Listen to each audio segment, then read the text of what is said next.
तो शुरुआत में हम देखते हैं एक आदमी को जो कि एक लड़की को मना रहा था उसके साथ थोड़ी देर और तक टिकने के लिए ताकि वो साथ में और मजे कर पाए, पर वो लड़के उसे साफ साफ इनकार कर रही थी और ये भी बता रही थी कि जो ड्रिंक उस आदमी ने उसे पिलाई थी उसमें कुछ तो गड़बड़ लग रही थी और उसे हल्के से चक्कर आ रहे थे, इसीलिए वो घर जाना चाहती थी। जिस बात पे वो आदमी उसे हल्का सा छूता बताता है कि वो उसे एक अच्छी सी जगह पर लेकर जाएगा जहाँ पर उन्हें बहुत मजा आएगा, और ये कहते हुए उसकी शक्ल थोड़ी सी बदल जाती है और हम देखते हैं जैसे वो उसे अपनी आंखों से हिप्नोटाइज कर रहा था जिसका असर उस लड़की पर होने लगा था और उसके शब्द भी बदल जाते हैं और वो थोड़ी देर के लिए चलने के लिए मान जाती है कि तभी एक बिल्डिंग की इमारत पर हम देखते हैं एक लड़की को जो कि मुस्कुरा रही थी उसे देखकर कि वो आदमी उस लड़की को अपने साथ कहीं लेकर जाने ही वाला था। तभी वो काले बाल वाली लड़की फटाफट वहाँ पर कूदती है और उस आदमी को आवाज देती कहती है, सुनिए आप मेरे लिए रुक सकते हैं क्या? जिस पे वो आदमी मुड़ता से कहता है, तुम्हें देखता नहीं कि मैं बिजी हूँ, चुपचाप यहाँ से चली जाओ। पर वो लड़की एकदम शर्माती हुई कहती है, देखिए मैं मानती हूँ हम सिर्फ अभी अभी मिले हैं तो ये आपको सुनने में अजीब लगेगा, पर मुझे आपसे पहली नजर का प्यार हो चुका है। और वो कह तो एकदम अच्छे तरीके से रही थी पर उसने अपने हाथ में चाकू पकड़ रखा था और वो मरने मारने की बातें कर रही थी, जिस पे वो आदमी हंसता कहता है, ये क्या बावली औरत है, देख मुझे बावली औरतें बुरी नहीं लगती पर मुझे पहले से एक शिकार मिल रखा है तो मेरी नजरों से दफा हो जा। और ये कहते हुए वो वापस अपनी नजरों से उसे हिप्नोटाइज करने की कोशिश कर रहा था जो कि शायद उसके पास किसी तरह की एबिलिटी थी। पर अगले ही पल हम देखते हैं उस लड़की ने उस आदमी के सीने में वो खंजर गाड़ डाला था और उस आदमी के शरीर से खून बहना शुरू हो गया था। और वो कहता है, आखिर तुमने यह कैसे किया? और वो लड़की बताती है, मैं तुम्हारी मनाही को मना करती हूँ क्योंकि मुझे तुम पसंद हो। और फिर हमें उस लड़के से इंट्रोड्यूस किया जाता है जिसका नाम था किम जियोंसा और वो जिनके भी साथ प्यार में पड़ती थी वो अक्सर डीमोन्स होते थे, पर उसका प्यार दिखाने का जो तरीका था वो अलग था। वो अपने प्यार को मारना पसंद करती थी। और फिर हमें अगले दिन का सीन दिखाया जाता है और जियोंसा के साथ उसके एक दोस्त थी जो उससे पूछ रही थी कि आखिर जियोंसा कल कहाँ पर थे, जिस पे वो बताती है कि वो बस कल अपने पार्ट टाइम पर थी जिसकी वजह से वो अपनी दोस्त का मैसेज नहीं देख पाई। पर वो लड़की बताती है कि पक्का जियोंसा किसी और बंदे से मिलने गई होगी, जिस पे वो बताने लगती है, मैंने एक व्यक्ति को देखा तो था जो बिल्कुल मेरे टाइप का था पर उससे पहले मैं उससे बात कर पाती वो गायब भी हो गया। और जिस पे उसकी दोस्त भी कहती है कि आखिर जियोंसा को कितने कर बंदे पसंद आते हैं और अगर वो अरे गहरे बंदे को ही देखकर प्यार में पड़ जाएगी तो ये कोई प्यार नहीं है, ये एक बीमारी है। जिस पे फिर उसकी दोस्त ये भी पूछती है कि जियोंसा को अभी तक उनके स्कूल में कोई भी पसंद नहीं आया तो कहीं ऐसा तो नहीं कि जियोंसा ओल्डर बंदों में थी। जिस पे मनाही देती वो बताती है कि उसे बस बैड बॉय टाइप पसंद है, उतने बुरे जो मरना डिजर्व करते हो। जिस पे उसकी दोस्त भी बताती है कि जियोंसा का इतना सुंदर चेहरा होने का क्या फायदा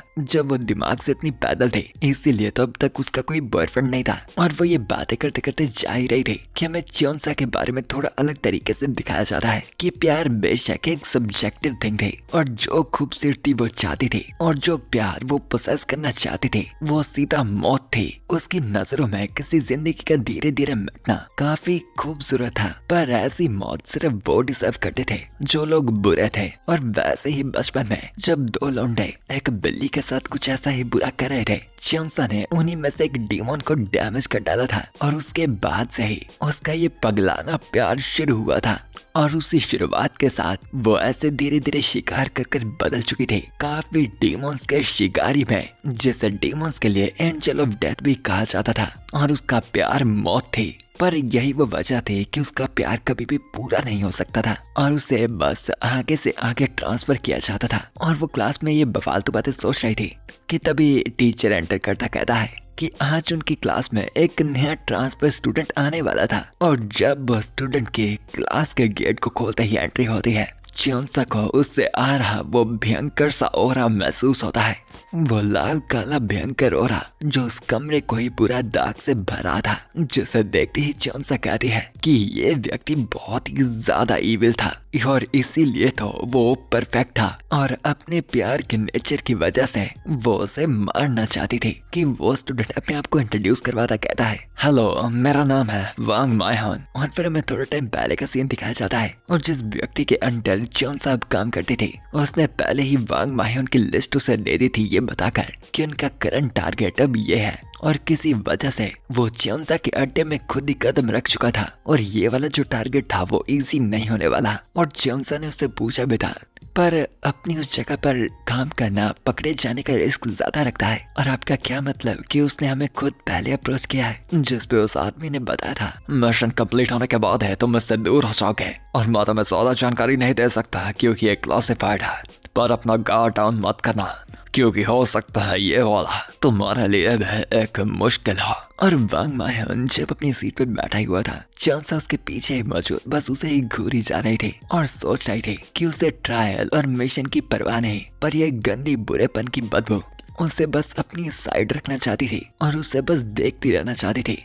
और उसे इसमें ही काफी मजा तो आ रहा था, पर काम था जो उसे पूरा करना था। और उसकी ऑर्गेनाइजेशन जो थी वो बातें तो करती थी ईविल को पूरी तरह से मिटा देने की और सल्वेशन वगैरह पाने की, पर उसके लिए जो भी था प्यार बहुत ही मुश्किल था। और वैसे ही थोड़े टाइम बाद स्कूल एंड हो जाता है, शाम हो जाती है और सभी बच्चे अपने अपने घर को निकलने लगते हैं। और चलते चलते वैसे ही चियोंसा वांग का पीछा कर रही होती है। और चियोंसा की एक खासियत थी कि वो अपने काम में एक्साइटेड तो पूरी रहती थी, पर एकदम शांत भी। और तभी वो मायन को आवाज लगाती है और वो उसका जवाब देने के लिए जब पीछे मुड़ता ही है तो उसके सीधे में चियोंसा का खंजर जा चुका था, जिसके बाद ही वो एकदम प्यार से उसे कन्फेस करती बताती है, वांग मायन आई लव यू, और साथ ही मुझे माफ कर देना। और वैसे ही ये कहकर वो उसकी लाश को गिरा कर वहाँ से आगे बढ़ती है और अपनी ऑर्गेनाइजेशन को कॉल करती बताती है कि उसने काम पूरा कर दिया था तो उन्हें क्लीनर्स को भेज देना चाहिए था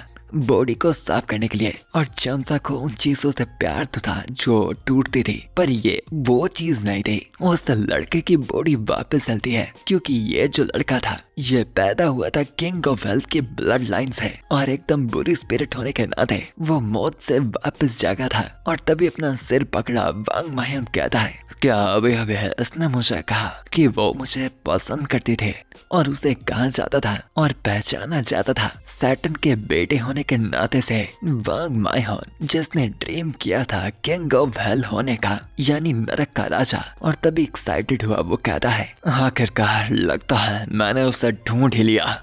और पर हमें थोड़े ही टाइम पहले का नरक का सीन दिखाया जाता है और नरक का राजा अपनी गद्दी पर बैठा कहता है कि ये सब कुछ ही कितना बोरिंग था। और वो था डेमन किंग सैटर्न, जैसे बेशक कई नामों से जाना जाता था, पर हर एक नाम में एक सच्चाई थी। इस जगह में जहाँ पर बुरा होना ताकत थी और ताकत ही रूल थी, वहाँ पर एक ऐसा बीइंग था जिसे चैलेंज करने की किसी की भी हिम्मत नहीं होती थी। बेशक उनमें से सबसे ज्यादा ताकतवर, परंतु उसके हुक्म के अंत में वो हुक्म जो उसने डर की ताकत से पैदा किया था, अंत में उससे भी उन चीजों से मजा आना बंद हो चुका था, क्योंकि अब कोई भी उसके खिलाफ नहीं जाता था। तो सिर्फ वहाँ पर सन्नाटा और खालीपन था। फिर एक दिन उसे एक खबर आकर मिलती है कि सैटर्न की ताकत ने बाकी डीमंस को इतना ज्यादा तोड़ दिया था कि कोई भी उसे चैलेंज करने की हिम्मत नहीं करता था। और कुछ डीमंस अब अपनी ताकत का फायदा उठाने के लिए इंसानी दुनिया में जा चुके थे,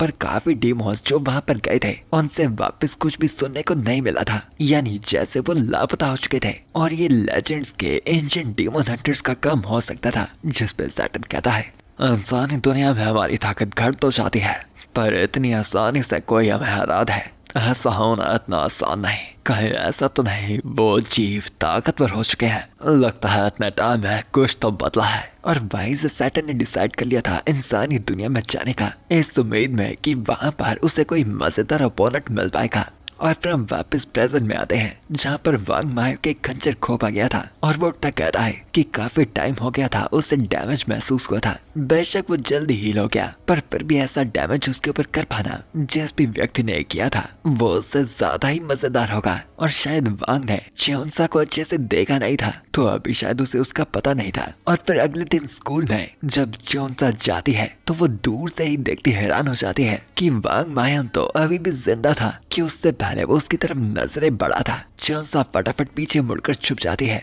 और एकदम मेडिटेट हुई सोचती है, ये जिंदा है, मिशन फेल हो गया। नहीं नहीं नहीं, ये फीलिंग, मैंने अपनी मोहब्बत को साफ किया था, क्या इस व्यक्ति ने मेरे प्यार को एकदम रिजेक्ट कर दिया? और यहाँ चियोंसा का दिल टूट रखा था एकदम अजीब वजह से, कि उसकी दोस्त भी सोच रही थी कि आखिर इसको क्या हो रहा है। और चयोंसा को ये भी बताया गया था कि वो साफ सफाई तो करने गए थे पर उन्हें वहाँ पर टारगेट की कोई भी बॉडी नहीं मिली। तो फिलहाल के वक्त चयोंसा को ऑब्जर्वेशन पोस्ट में रहना था, यानी नजर रखनी थी। और यहाँ स्पोर्ट्स पीरियड्स में चयोंसा बैठी सोच रही थी कि उसे उस मिशन के बारे में थोड़ी बैड फीलिंग तो आ रही थी, पर किसे लगा था कि मायोन बिना कोई स्क्रैच के वापस से ठीक हो जाएगा, वो भी बिल्कुल परफेक्ट कंडीशन में। और उसे पता तो नहीं था कि ये हुआ क्या था, पर एक बात की उसे खुशी थी कि वो उसे वापस से मार सकती है। और वांग मायन को अचानक से ही अपने ऊपर एक तीखी नजरों का ब्लड लस्ट महसूस होता है और वो नजर घुमाता कहता है, यह संस्टेशन, ये तो कल वाली लड़की है। ऐसा किलिंग अटेम्प्ट, वो भी साफ साफ।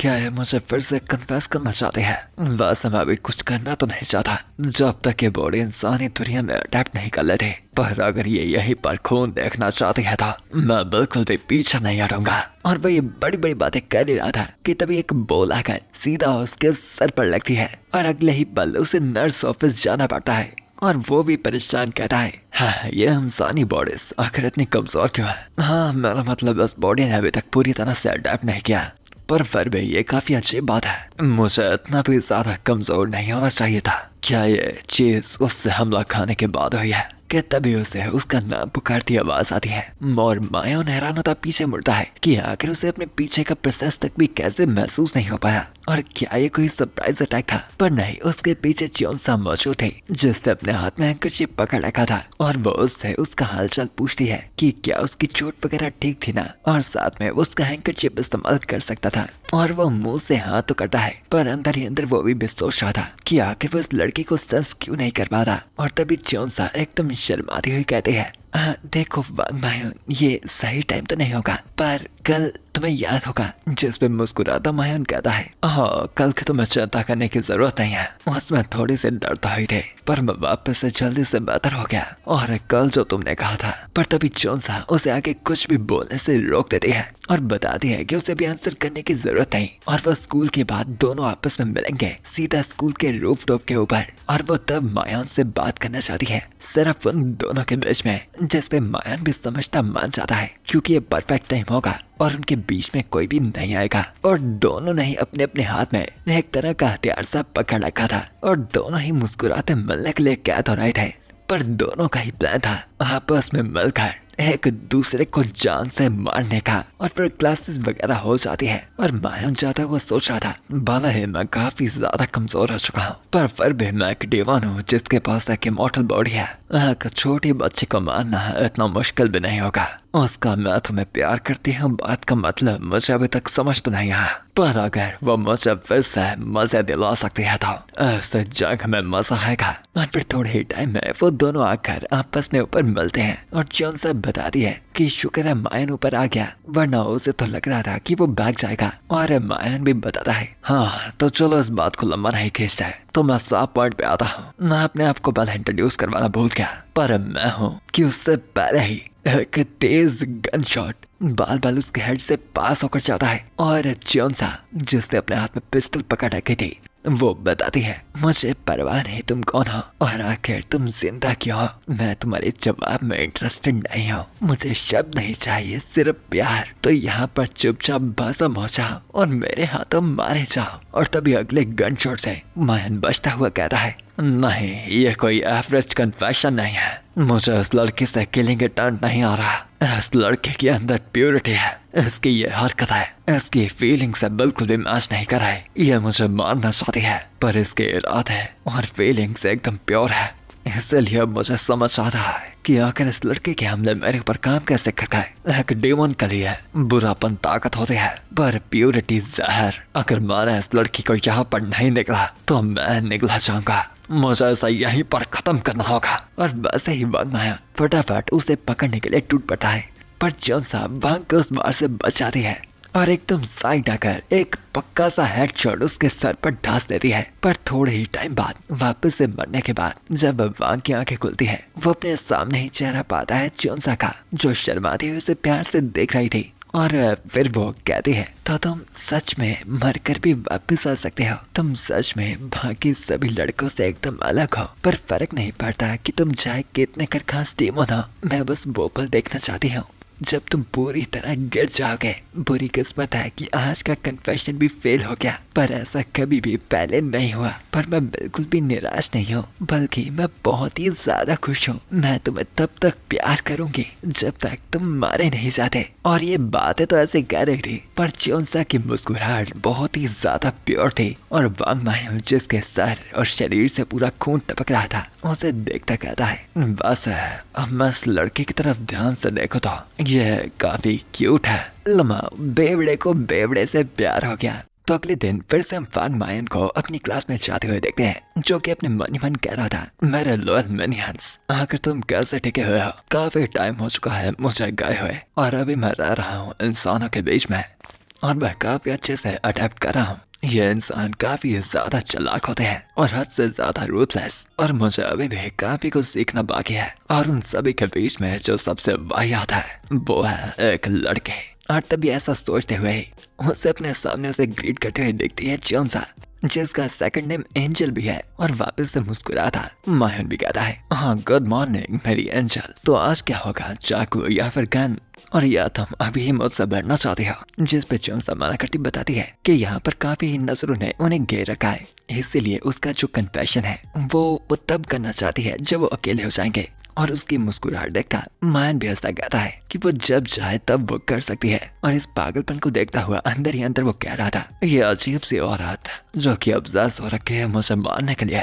ये थ्रेट और ऑब्सेशन, आखिर कितना टाइम हो चुका है मुझे ऐसा महसूस किया, ये खून और दर्द का अजीब एहसास। इसलिए माफ करना मेरे सब्जेक्ट्स, मेरे इस इंसानी दुनिया में ट्रिप शायद थोड़ी लंबी रह सकती है। और वो भी ऐसा कहता काफी एक्साइटेड और खुश हो रहा था। और च्योंसा उसे देखती सोच रही थी कि उसे आज तो उसे मारना ही होगा। और यहाँ पर मीटिंग हो रही थी डेमन हंटर्स की, जो कि आपस में डिस्कस कर रहे थे कि ये वाला फिर से फेलियर था। जिस पे कुछ कहते हैं कि कमजोर स्टेट में भी डेमन किंग अभी भी एक डेमन किंग गिरा है, और कुछ पूछते हैं कि क्या उन्हें ऑपरेशन बंद कर देना चाहिए। जिस पे वो मेन आदमी बताता है कि एंजल अभी भी अपने मिशन पर लग रखी थी, तो फिलहाल के वक्त वो उसे बस देखते रहेंगे। और एक आदमी पूछता है कि क्या उसे सच में लगता है कि एंजल ये काम कर पाएगी, जबकि वो 2 बार पहले से फेल हो चुकी थी। जिस पे वो आदमी बताता है वो हर एक पहले से चीज के लिए तैयार हो रखे थे, और इस काम के लिए इससे ज्यादा सूटेड और कोई भी नहीं होगा। बस उस पर यकीन रखते हैं और सब्र रखते हैं। और यहाँ वापस हम क्लास में आते हैं, जहाँ सभी बच्चे बैठ रखे थे कि तभी च्योंसा आते मायोन को छेड़ती बताती है, मायोन तुम मेरा इंतजार कर रहे थे, तो अब डिनर के बाद क्या मिल सकते हैं अकेले में, सिर्फ हम दोनों? आज के दिन तो मैं तुम्हें मार कर रहूंगी। जिस पर मुस्कुराता मायोन कहता है, बेशक मैं बोर ही हो रहा था, तो कहाँ मिलना है मुझे तुम्हें? और फिर वो एक अकेले जगह पर मिलने आ जाते हैं। और मायोन सीधा पूछता है, तो बताओ आज मेन्यू में क्या है, किस तरह का वायलेंट मास्टरपीस तुम दिखाओगे? और च्योंसा अभी भी शर्माने में लगी थी, ये सोचते हुए कि उसे आज का कन्फेशन कैसे करना था और उसे क्या प्यारे शब्द बोलने चाहिए।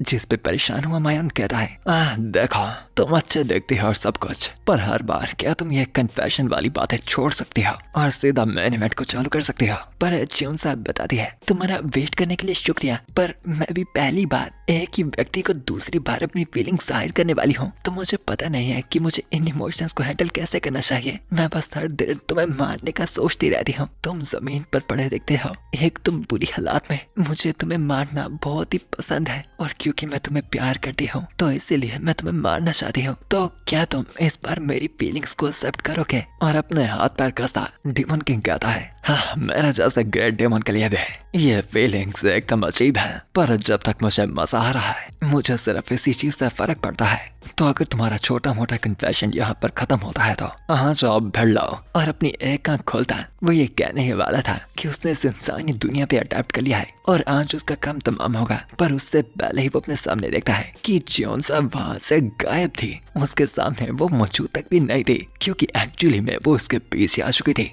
और वो एकदम हैरान हुआ, सोच ही रहा था कि ऐसा उसने कैसे किया। पर च्योंसा तभी उसे पीछे से आई लव यू कहती है, जिसके बाद ही न जाने उसके शरीर को कुछ होता है। एक अजीब सा झटका और एहसास, च्योंसा का कन्फेशन डेमन किंग के सर को एकदम भारी कर रहा था और उसके दिल की तेजी बढ़ा रहा था। और तभी उसे एहसास होता है उसकी आंखों के ब्लर होने का और इसका दिमाग दूर जाने का, और वहाँ पर फिर से खून फैलता है और फिर से एंड में उसे चेहरा दिखता है, वो मुस्कुराते खुश च्योंसा का, जिसे देखता वो सोचता है ये अजीब सा एहसास, क्या सच में इस अजीब एहसास को ही प्यार कहते हैं? और हाँ, फिर से वो उसके सामने नीचे गिर रखा था। और फिर मायून कहता है, हाँ, जैसा कि सोचा था, तुम कभी भी डिसअपॉइंट नहीं करते। इस बार काफी दर्द हुए, पर चांस उसे देखते कहती है, पर तुम अभी भी मन नहीं रहे क्योंकि तुमने मुझे इस बार फिर से रिजेक्ट कर दिया ना। तुम भी सच में आसान नहीं हो, इसीलिए मुझे तुमसे और भी ज्यादा प्यार हो रहा है। और वैसे ही वो कुछ छोड़ लगातार हथौड़ों से उसका सर ठोक देती है। और एक तरफ हम एक क्रो को देखते हैं जो कि इससे पूरे हादसे पर नजर रख रहा था। और फिर वो क्रो उड़ता हुआ जाता है एक लेडी के पास और उसके हाथ पर जाकर बैठकर उसे वो सारी बातें बता देता है कि उसने अभी अभी क्या देखा था। जिसके बाद वो औरत कहती है, ऐसा है क्या, हमारे छोटे से डेमन किंग एक आम इंसानी लड़की के खिलाफ स्ट्रगल कर रहे हैं। कितनी मजेदार बात है। और तभी वो अपना बड़ा सा मुंह खोलती है और हाँ, उस क्रो को खा जाती है। कितनी भूखी औरत है, 1.5 लाख का बिल बनाएगी। और फिर हमें डीमंस के बीच की हायरार्की के बारे में बताया जाता है जो कि सिर्फ पावर से डिटरमाइन की जाती थी। कोई भी जीत की फॉर्म ताकत का रूप थी और ताकत ही खुद में जीत को माना जाता था। और फिर हमें दिखाई जाती है डेमन ऑफ लस्ट, यानी हवस की डेमन, जो कि एक आदमी के सर पर पैर रख के कह रही थी, जो कि एक्चुअल में स्कूल का प्रिंसिपल था, कि वो स्कूल में एनरोल होना चाहती है और ट्रांसफर स्टूडेंट होने के नाते उसे उसके लिए पूरा बैकअप तैयार करना होगा और सारा पेपर वर्क भी। और इसमें कोई मुश्किल नहीं होनी चाहिए, जिसमें वो आदमी ब्लश करता मान जाता है। और ये ताकत थी डेमन ऑफ लस्ट के, जो किसी पर भी कब्जा करने में काबिल थे। और उसका डेमन नेम एस्मोडियस था और कोरियन पा का जंग, पर हम इसे एस्मोडियस ही बुलाते हैं, याद इजीली रहेगा। और अब उस आदमी का चेहरा ऊपर करती वो कहती है कि सच में लोगों को फंसाना कितना ज्यादा आसान है, पर सिर्फ एक सिर दर्द व्यक्ति था जो बिल्कुल भी उसकी हरकत से फ्लिंच तक भी नहीं करता था। सच में एक ऐसा आदमी था जो था डेमन किंग, जो उसके कोई भी तरीके में नहीं फंसा था। और वो उससे मिलने के लिए काफी वेट कर रही थी कि आखिर वो कैसा था। वो उसे खुद से देखना चाहती थी। और यहाँ मायन की तरफ आते हैं, जिसे एक अजीब सा एहसास महसूस हो रहा था और इसलिए वो कहता है, काफी शक वाली बात है, ये फीलिंग काफी फेमिलियर है पर काफी सर दर्द। कि तभी सीधा उसके पेट पर जाकर एक तीर लगता है जिसके ऊपर एक चिट्ठी बांध रखी थी। और जब मायन उसे पकड़कर खोलता है तो उसमें बेशक आई लव यू लिख रखा था। और ये चलाया था एक बिल्डिंग के ऊपर मौजूद चियोंसा ने, वो भी एक क्रॉस बॉल से। और ये करने के बाद वो एकदम अच्छी मुस्कुराहट दे रही थी। और फिर हम वापस क्लास में आते हैं और चियोंसा के साथ उसके दोस्त मौजूद थे। और वो चियोंसा से पूछती है कि आज चियोंसा काफी परेशान लग रही थी, क्या कोई चीज उसे दिक्कत दे रही थी।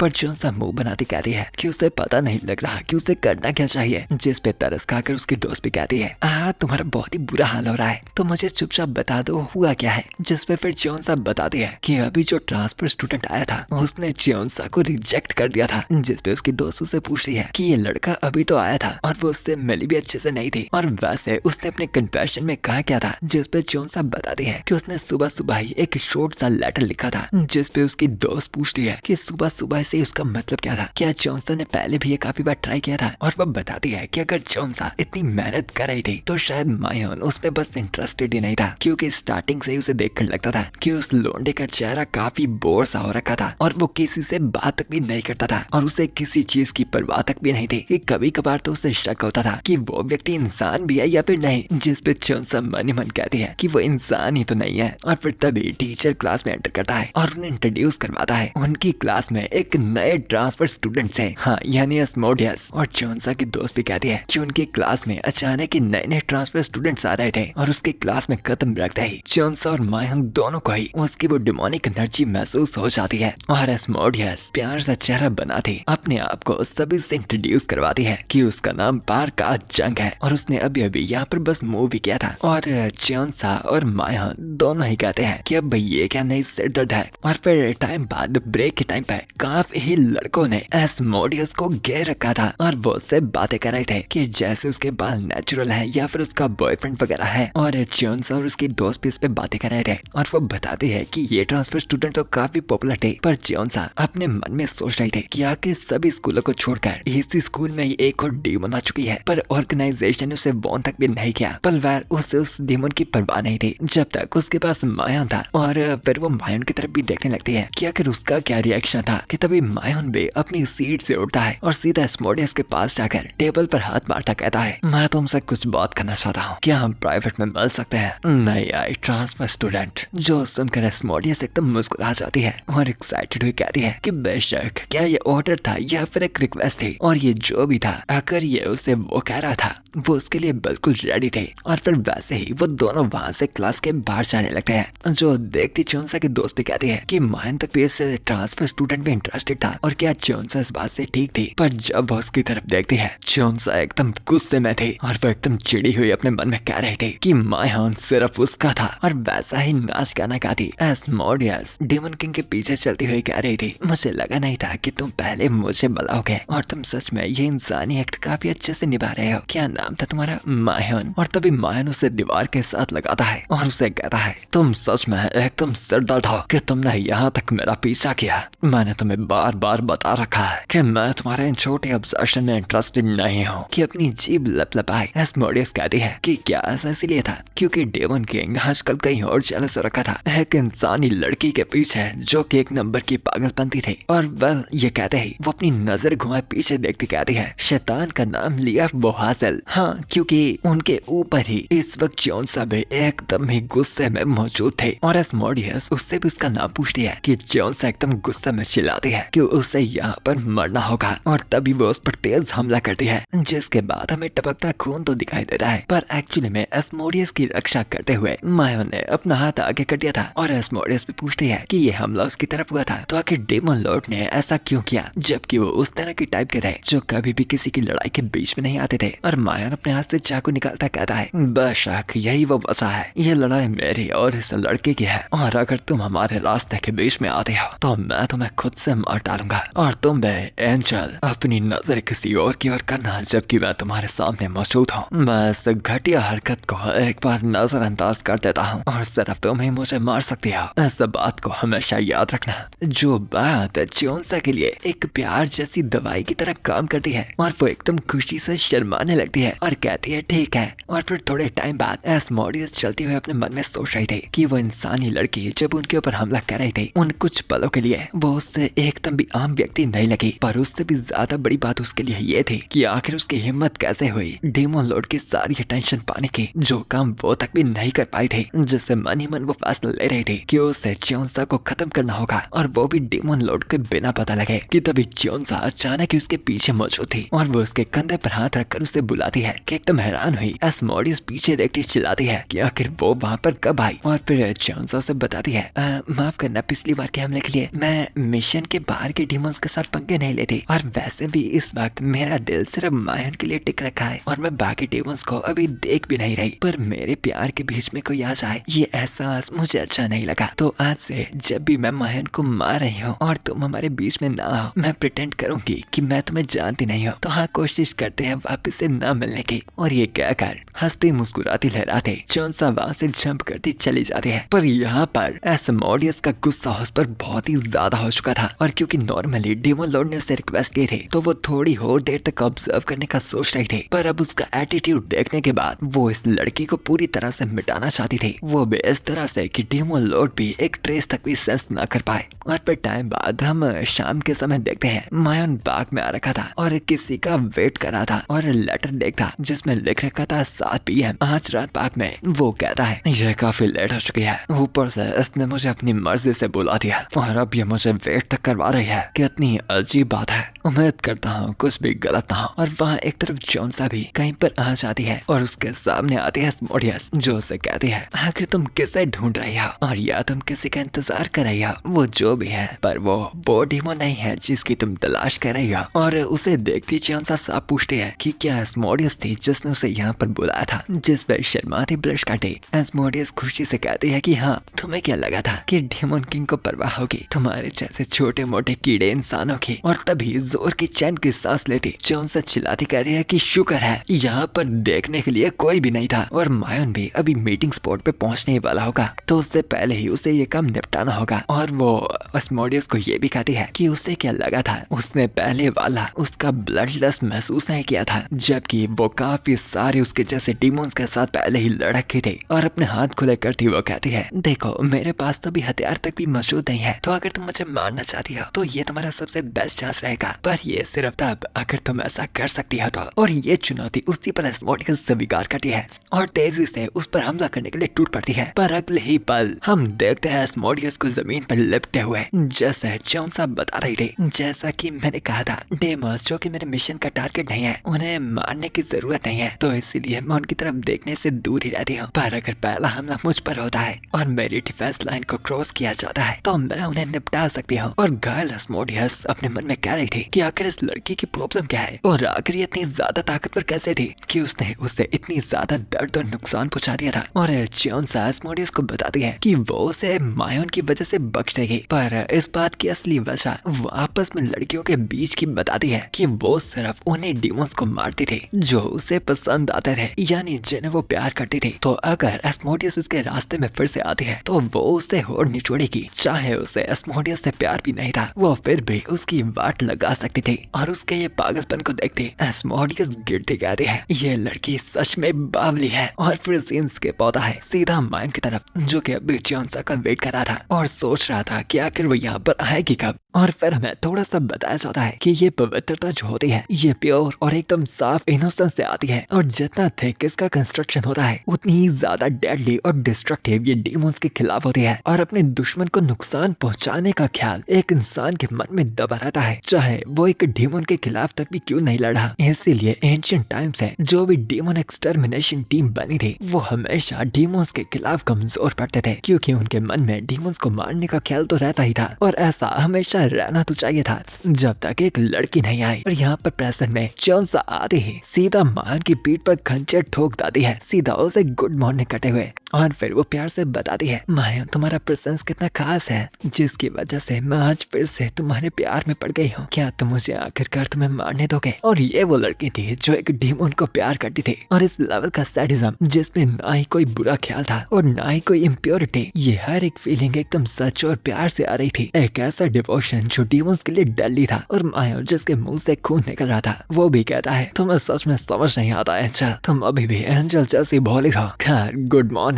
और थोड़ी ही दूर से इस सीन को एस्मोडियस भी देखते हुए कह रही थी कि इस पागल औरत का नेचर सच में ही डीमंस के लिए एकदम डेडली था। और यहाँ स्कूल के बाहर हम कुछ दो लौंडों को देखते हैं जो कि आपस में बातें करते कह रहे थे कि न जाने क्यों आजकल उनके स्कूल के विजुअल्स थोड़े से अपग्रेडेड लग रहे थे। और फिर वो अपने सामने देखते हैं मायन और एस्मोडियस को जो कि बाकी सभी स्टूडेंट से काफी यूनिक और अपग्रेडेड लग रहे थे, जिन्हें देखते वो कहते हैं कि ये तो उनसे एक अलग स्पीशीज लग रहे थे। और वही मायन का पीछा कर रही थी चियोंसा, जिसे देखते भी वो कहते हैं कि चियोंसा भी पहले से ज्यादा अपग्रेडेड लग रही थी। जैसे विजुअल्स बढ़ गए हों कि वो और बखूबी बातें कर ही रहे थे कि तभी वहाँ पर उनका मैथ टीचर आता है जो एक बच्चे के कंधे पे हाथ रखता है। जैसे देखते वो दोनों लड़के वहाँ से भागते हुए कहते हैं कि उनका ये मैथ टीचर भी एकदम हैंडसम था कि वो मैथ टीचर देखता है मायोन एस्मोडियस और चियोंसा की तरफ। और चियोंसा एस्मोडियस को कह रही थी मायोन से थोड़ी दूरी रखने के लिए, क्योंकि वो उनके रास्ते में आ रही थी। और उन्हें देखता हुआ वो पादरी मैथ टीचर भी कह रहा था एक जवान हसीना और एक जवान लौंडा तो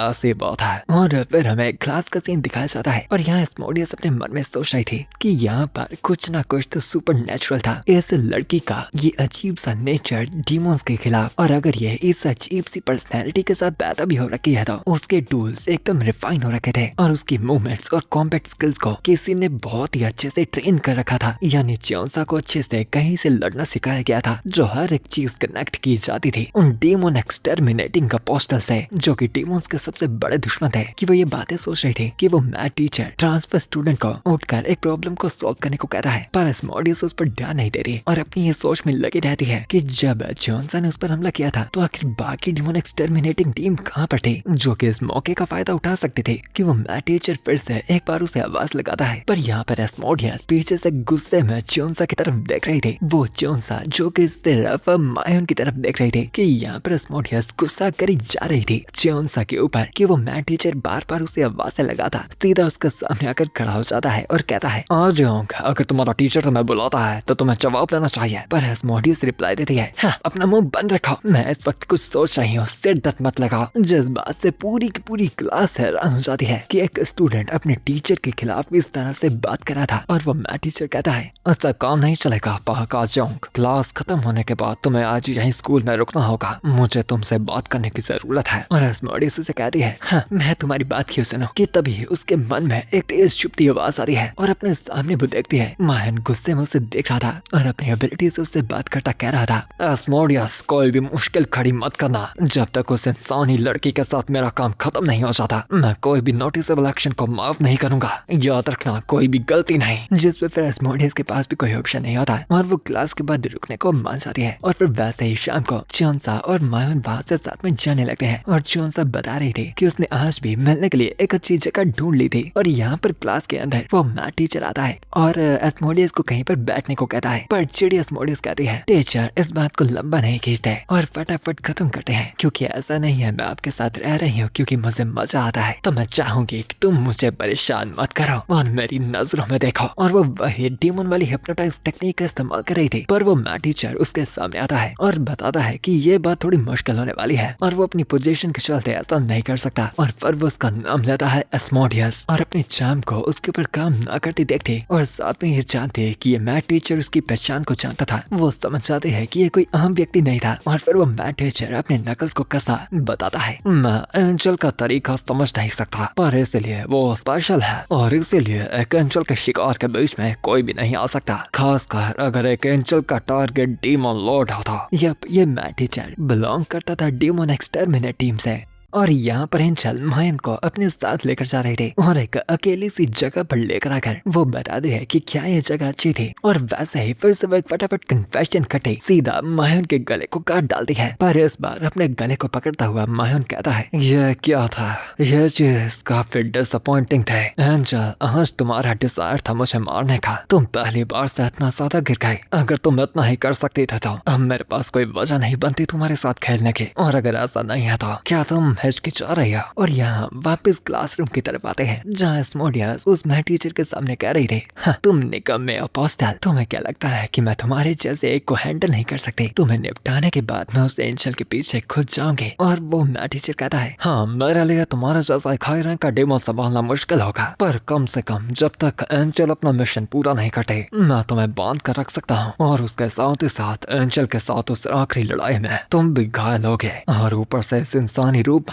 मेरे पास चांस है जीतने का। और फिर अपने ऑरा को अनलीश करते हुए एस्मोडियस कहती है कि ठीक है, लगता है उस एंजल को मैथ टीचर के टुकड़े ही दिखाने पड़ेंगे ताकि उसके अंदर कुछ डर बैठ पाए। और वैसे ही वो फटाफट उस टीचर के ऊपर हमला कर देती है और वो भी वापस में वार करता हुआ कहता है, माफ करना पर मैं उस तरह के शौकों में नहीं हूँ। और दोनों एक दूसरे के चेहरे पर आकर तेजी से एक दूसरे पर मुक्के बरसाते हैं। और यहाँ मायन की तरफ हम देखते हैं वो चोंसा को बताता है कि अगर वो फिर से ट्राई करना चाहती है तो कर सकती है, पर अगर वो फिर भी पहले की तरह है तो उसका कोई भी फायदा नहीं होगा। और फिर अपने खंजर को पकड़ते चोंसा कहती है, आखिर मैं किस चीज से घबरा गई थी, ये एहसास मेरे साथ पहले कभी नहीं हुआ, आखिर हुआ क्या ये उस डीमन का बीच में आने का कसूर है, क्या मैं डर गई थी कि मेरे प्यार के बीच में कोई आ जाएगा और मेरा शिकार छिन जाएगा, और या फिर ये फीलिंग, ये गुस्से का एहसास मुझे पहली बार अपनी जिंदगी में महसूस हुआ है। और उसके हाथों को थोड़ा कांपता देखता मायन कहता है, अगर तुम आज कंटिन्यू नहीं करने वाले तो आज चलो चलते हैं, आज के लिए इतना ही ठीक था। कि यहाँ मायन की तरफ देखते हुए वो मायन की बातों को याद कर रही थी कि कैसे उसने उसे मारने का हक दिया था। और फिर वो मायन से माफी मांगती है कि आज वो अच्छे मूड में नहीं थी और अगली बार वो पूरा ट्राई करेगी इससे भी ज्यादा खतरनाक होने का। और फिर वो मायन को शुक्रिया करती है जिसकी वजह से अब वो हेसिटेट नहीं करेगी क्योंकि वो ही खुद से उसका अंत करेगी। और फिर वो मायन को बाय कहकर वहाँ से चली जाती है और उसे जाता देखता मायन कहता है, क्या उसकी हिम्मत वापस जाग गए? हाँ, मैं पता नहीं लगा सकता, पर जब तक रिजल्ट मजेदार होंगे मुझे परवाह है। कि तभी अचानक उसके दिल में फिर से एहसास होता है जैसे कुछ ना कुछ चुभा हो,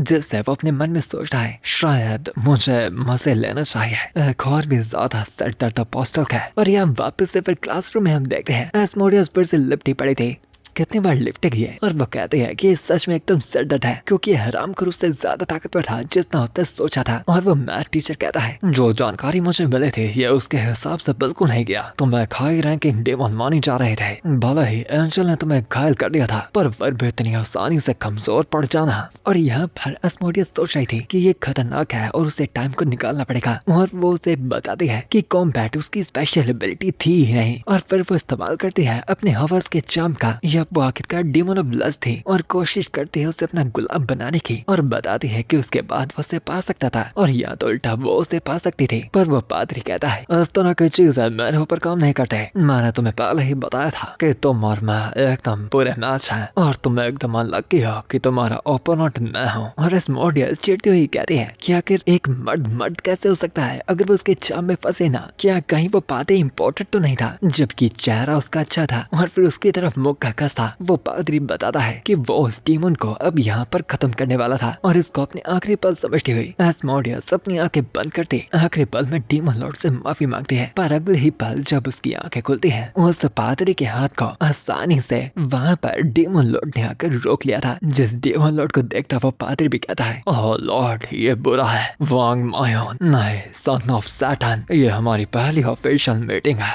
और मायन उसे बताता है मैं तुम्हारी मीटिंग में इंटरेस्टेड नहीं हूँ और नहीं जानना मैं कि आखिर तुम कौन हो और भले ये औरत सिर दर्द हो वो फिर भी मेरे साथियों में से एक है और अगर ये मेरे कहीं भी आसपास हारी जाती है तो ये मेरे प्राइड पे एक दाग होगा। और वो पादरी कहता है आखिर एंजल का क्या हुआ मुझे ये मत कहना कि वह निपटी गई कि तभी उस पादरी का हाथ छोड़ता मायन बताता है पर वह खैर आज के लिए ऐसे ड्रॉ करते हैं और अगली बार फिर से मिलते हैं पर ये डिपेंड करता है कि अगली बार तक अगर तुम बचे रहते हो या फिर नहीं है ना टीचर। और एस्मोडियस मायन को देखने के बाद ही एकदम खुशी से कहती है डीमन किंग आप आ गए जबकि आपने कहा था आप नहीं आएंगे आप फिर भी आ गए। और फिर अपने हाथ को वापस से कसता वो मैथ टीचर सोच रहा था यह सर दर्द बनता जा रहा है और आखिर ये एंजल की तरफ से यहाँ तक इतनी जल्दी कैसे आ गया। डीमन किंग के खिलाफ लड़ना मेरे प्लान का पार्ट नहीं था क्या मुझे रेनफोर्समेंट बुलानी चाहिए। और फिर मायन वापस उसकी तरफ ध्यान करता बताता है खैर अब हम यहाँ पर आए हैं तो मुझे एक बात बता अगर तुम किसी का यहाँ पर शिकार करने आए हो तो इसका मतलब है कि तुम पूरा तैयार होकर आए थे। बदला मैं खुद एक शिकार बनने के लिए और लड़ने के लिए अपने हाथ तैयार कर था। वो मैथ टीचर को लग ही रहा था कि आज वो यहाँ पर खत्म हो जाएगा और वो जानता था कि ये उसका अंत हो सकता था पर वो फिर भी उससे लड़ने के लिए रेडी था और उसे चुनौती तक भी दे रहा था। और मायन भी वापिस से तेजी से उसकी तरफ बढ़ता आता है कि तभी अचानक से ही उनके क्लासरूम का दरवाजा खुलता है और वहाँ से एक स्टूडेंट अंदर आता है। ये कहता हुआ कमरे से आवाज आ रही है क्या अंदर कोई है। और तभी वो टीचर एकदम घबरा जाता है कि नहीं वो एक आम से सिविलियन को ऐसे जंग के मैदान में इन्वॉल्व नहीं कर सकता था। और वो वापस कहता है कि अभी वो किसी काम के बीच में थे तो जो बाहर जो भी था वो अंदर ना ही आए तो बेहतर था। कि मायन भी उस स्टूडेंट की तरफ देखता कहता है तो तुम स्टूडेंट इस वक्त यहाँ अंदर की सिचुएशन अच्छी नहीं लगती तो मैं काफी खुश हो जाऊंगा अगर तुम यहाँ से चुपचाप बाहर चले जाते हो तो। और वो स्टूडेंट भी दरवाजा बंद करता बताता है जी माफ कीजिएगा मुझे लगा था मैं कुछ भूल गया था मैं बाद में आ जाऊंगा। और वैसे ही डीमन किंग उसे जाने देता है जिससे वो टीचर और एस्मोडियस दोनों ही हैरान हो जाते हैं। और फिर मायन मुस्कुराता कहता है पोस्टर चलो एक डील बनाते हैं। और फिर वो दोनों एक दूसरे के सामने आते खड़े होते हैं और वो पोस्टर पूछता है कि आखिर डीमन किंग किस तरह की डील की बात कर रहा था। जिस पे मायन बताता है कि उसका यहाँ पर एक इंसान के तौर पर रहने का एक बहुत ही जरूरी कारण था जिसका रफ आइडिया उस पोस्टर को भी होगा। जिस पे हाँ वो मैथ टीचर समझता है कि वो पक्का एंजल थे। और मायन बताता है कि उस सिचुएशन को और भी एंजॉय करने के लिए उसके लिए और भी बेहतर था कि वो इस इंसानी दुनिया में और भी ब्लेंड हो जाए। और साथ ही में दिखता था कि वो टीचर भी अपनी आइडेंटिटी को सबसे छुपाए रखा था सिर्फ बाकियों से ही नहीं बल्कि जोनसा तक से भी। यानी शॉर्ट में कहा जाए तो मुझे शक है कि तुम एंजल के लिए किसी तरह के मॉनिटर के तौर पे काम कर रहे हो यानी उसके काम पे नजर रखे हुए हो और बिना उसकी लड़ाइयों में इन्वॉल्व हुए जो चीज करना बिल्कुल सही है। तो ये रही मेरी कंडीशन पहला तुम रास्ते से पीछे हटोगे और हमारे बीच में बिल्कुल नहीं आओगे ताकि मेरे और एंजल के बीच में कभी भी कोई इंटरफेरेंस ना हो। और मायन की इस बातों को सुनकर वो पोस्टर को शक होता है डीमन किंग समझौता करने की कोशिश कर रहा है कहीं ऐसा तो नहीं एंजल से लड़ने के बाद अभी ये बहुत ही ज्यादा कमजोर हो चुका है अगर ऐसी बात है तो ये लड़ाई शायद काम आए। इसीलिए वो बोलता है कि आखिर वो एक डीमन पे भरोसा कैसे ही कर सकता है और अगर वो यहाँ पर मना कर दे तो क्या होगा। कि तभी मायन जमीन पर एक जोर का मुक्का मारता है जिससे उस पूरी बिल्डिंग के कांच टूट जाते हैं और अंदर भी डिस्ट्रक्शन हो जाती है। और फिर अपने हाथ को झचकता मायन बताता है तो मैं फिर बस सब कुछ तबाह कर डालूंगा और चिंता मत करो डीमन किंग कभी भी झूठ नहीं बोलता ये बहाने और झूठ सिर्फ कमजोरों के लिए है और तुम मना भी कैसे करोगे। तुम्हें क्या लगता है मैं तुम्हें कोई चॉइस दी है कम से कम तुम कुछ इंटरेस्टिंग हो। और फिर वहां से एस्मोडियस को ले जाते वो उसे वार्निंग देता कहता है पर अगर तुम इससे ज्यादा स्टैंड आउट किया था तुमसे खेलने में मजा नहीं आएगा और मैं उम्मीद रखता हूँ कि तुम इस बात को समझ चुके हो। और वैसे ये सब कहकर वो वहाँ से चला जाता है और अब वो पोस्टल भी चैन की सांस लेता कहता है, डेमोन्स का राजा, मैं इसकी बराबरी नहीं कर सकता। फिलहाल के वक्त मैं सभी काम को एंजल पर छोड़ता हूँ और मैं सिर्फ कर सकता हूँ ये देखना कि चीजें कैसे आगे बढ़ती हैं। और फिर अपनी उस क्लास की हुई डिस्ट्रक्शन को देखकर ऐसे टीचर वो कहता है कि अभी इसे रीइंफोर्समेंट नहीं बल्कि सफाई कर्मचारियों का क्रू चाहिए ताकि वो जगह को रिपेयर कर पाए। एंड वेल हैरानी की बात है कि अगले ही दिन उसने स्कूल को रिकवर तक भी करवा लिया था। सच में कितनी जल्दी काम करवाते हैं। और अगले दिन स्कूल में आते हुए हम वही लड़का देखते हैं जो कि गलती से लड़ाई के बीच में आने वाला था और वो अपने मन में सोच रहा था कि आजकल स्कूल में कुछ ना कुछ अजीब तो हो रहा था। और वैसे उसके जैसे इनविंसिबल व्यक्ति को इस चीजों की परवाह बिल्कुल नहीं होनी चाहिए। पर एक चीज उसके लिए पक्की थी कि कुछ ना कुछ अजीब था कि तभी उसे पीछे से दर्द की आवाज आती है क्योंकि एक्चुअली में जियोंसा ने मायन को शूट किया था। और जब वो लड़का पीछे देखता है तो मायन दर्द में कुछ अजीब सी बातें कर रहा था कि जैसे से काफी टाइम हो गया था स्नाइपर का अटैक आए। और उसकी तरफ देखकर वो स्टूडेंट भी कहता है, जब से ये ट्रांसफर स्टूडेंट आया है तब से ये सारी चीजें होना शुरू हुई है। और जब पिछली बार मैं क्लास में घुस गया था वहाँ का मूड भी कुछ अजीब सा था और मेरे लूजर की इंट्यूशन मुझे साफ बता रही है कि मुझे इसमें इन्वॉल्व बिल्कुल नहीं होना चाहिए। कि तभी वहाँ पर कुछ पुलिस लड़के उस लोंडे को अपनी तरफ बुलाने लगते हैं। और जब फिर वो वहाँ पर जाता है तो और क्या वो उसे पीटना चालू कर देते हैं और उसके पैसे लेता एक बुली चिल्लाता है, हाँ मैंने कितनी बार कहा तुम्हें कि मेरे लिए ये पॉकेट मनी बहुत ही कम है, क्या तुम कुछ और पैसे भी अपनी जेब में नहीं रख सकते। और वो लड़का जिसके ग्लासेस तक भी गिर चुके थे और वो अच्छे से देख नहीं पा रहा था उस बुली से माफी मांगता है कि आज तो उसके पास सिर्फ इतने पैसे ही थे। और वो अंदर ही अंदर परेशान था कि वो फिर से गलत टाइम में गलत मुश्किल में फंस गया कि वो बुली लौंडे आकर उस लड़के को लगातार फिर से पीटने लगते हैं। और मार खाता अपने मन ही मन वो सोच रहा था, शायद मेरी किस्मत में ही यही है, यहाँ पर बस मैं अपना सर नीचे रख सकता हूँ, सपने देखने से कुछ नहीं बदलेगा, आखिर मेरे जैसे को बचाने के लिए कौन ही आएगा, शायद मेरे लिए कोई भी सेवियर नहीं है। और वो ये कहता हुआ अपने हाथ चश्मे की तरफ बढ़ा ही रहा था कि तभी एक हाथ उस चश्मे को पकड़कर उठा लेता है और वो कोई और नहीं बल्कि वांग मायोन ही था। और उस लड़के को देखता वो कहता है, हाँ ऐसा चेहरा क्यों बना रहा हो जैसे तुमने कोई मसीहा देख लिया हो, मुझे बिल्कुल अच्छा नहीं लग रहा और ऊपर से मेरा सिर दर्द कर रहा है। के सामने आ गया था वांग मायोन। जिसे देखते वो बाकी पुलिस लड़के कहने लगते हैं कि आखिर वो ट्रांसफर स्टूडेंट वहाँ पर क्या कर रहा था। और वो मेन बुली बताता है, तुम देख नहीं सकते है कि हम अभी अपने प्राइवेट टाइम में है। पर वांग मायोन उस बात पर पूछता है तो इस बात से उसे क्या मतलब था, जिस पे वो बुली लड़का मुस्कुराता बताता है कि अगर मायोन भी वो साइड पे पड़े बच्चे की तरह लिपटना नहीं चाहता तो उसे चुपचाप उसकी बात सुननी चाहिए और चुपचाप अपने 2 कदमों से यहाँ से निकल जाना चाहिए। जिस पे वांग उसे बताता है, ये भड़कावा और एटीट्यूड उस बंदे से आता है जिसे अपनी औकात तक भी नहीं पता है। ये पागलपन और बेवकूफी एक साथ देखकर सच में तुम कमाल हो। शायद कभी कभार किसी निचली जात के कीड़े से कुछ मजाकिया बातें सुनना इतना भी बुरा नहीं है। और उन बातों को मतलब उस लड़के को बिल्कुल भी समझ नहीं आता। और वो बताता है कि अगर मायोन को शब्द समझ नहीं आते तो शायद उसे मुखों का इस्तेमाल करना ही पड़ेगा। पर मुस्कुराता मायोन उसे कहता है, हे तुम हो जो बातों को समझ नहीं पाते, चलो सिंपल शब्दों में कहा जाए तो मैं तुम्हें पहले मारने का मौका देता हूँ। आखिर मैं अपने सेहत से ज्यादा कमजोर व्यक्ति पर खुद से पहला वार क्यों ही करूंगा कि एकदम चिढ़ा हुआ। तभी वह लड़का गुस्से में एक जोर सा मुक्का सीधा माहिन के मुंह में दे मारता है जिससे माहिन ढोच वगैरह कुछ नहीं करता और बोर हुआ बताता है, मुझे ज्यादा उम्मीद तो नहीं थी पर फिर भी कितना डल रिएक्शन था, लगता है कि एंजल ने मुझे हद से ज्यादा स्पॉइल्ड कर दिया है। और फिर वो बताता है कि उसे बच्चों को पीटने में मजा तो नहीं आता पर फिर भी उन्हें पीटने लगता है। और वो वही आम सा स्टूडेंट ये सब होता हुआ देख रहा था और अपने मन में ही सोच रहा था कि ये ट्रांसफर स्टूडेंट की ये फॉर्म बिल्कुल वैसी थी कि जिस बेकार और अजीब सी दुनिया में वो जीता था। अपनी जिंदगी में पहली बार वो विटनेस कर रहा था एक सेवियर को। और मायोन उस लड़के के ग्लासेस लेकर उसके पास आकर पूछता भी है क्या ये उसके थे, जिस पे वहाँ करता है तो मायोन उसके ग्लासेस उसे वापस पकड़ा देता है। और वो लड़का ये भी बताता है कि मायन को उसके लिए ऐसी लड़ाई में पड़ने की जरूरत नहीं थी। पर मायन उसे बताता है, गलत आइडिया मत लेना, मैंने यहाँ पर तुम्हारी मदद नहीं की, मुझे तो बस लड़ने की बदबू आ रही थी तो मैं बस देखने आया था कि यहाँ पर हो क्या रहा है। और हाँ वेल उसके बाद मैं गुम हो गया। और तभी एक दीवार के पीछे से चोंसा भी उसे देख रही थी और अपने मन ही में कह रही थी कि मायन आज भी सबसे ज्यादा चमक रहा था, उसका प्यारा डेमन किंग। और आज तो वो कुछ भी हो जाए वो उसे कुछ भी कर तबाह करना चाहती थी, जिसके बाद वो वापस अपने कदम तक भी ना उठा पाए। और तभी वापस क्लासरूम में आने के बाद हम चोंसा के दोस्त को देखते हैं जो बार बार लगातार चोंसा को आवाजें देती जा रही थी। और तभी उसे पकड़कर वो उसे लगातार हिलाने लगती है क्योंकि चोंसा होश तक में भी नहीं आ रही थी, जैसे कि उसने अपना दिमागी संतुलन गवा दिया हो। और मायोन की तरफ देखते वो कहती है कि वही हरामखोर इस सारी चीज की प्रॉब्लम थी, कहीं ऐसा तो नहीं उस बंदे ने चोंसा को अपने वश में ले लिया है, वरना इतना प्यार कोई किसी से कैसे कर सकता है। कि तभी चोंसा मायोन की तरफ देखते कहती है,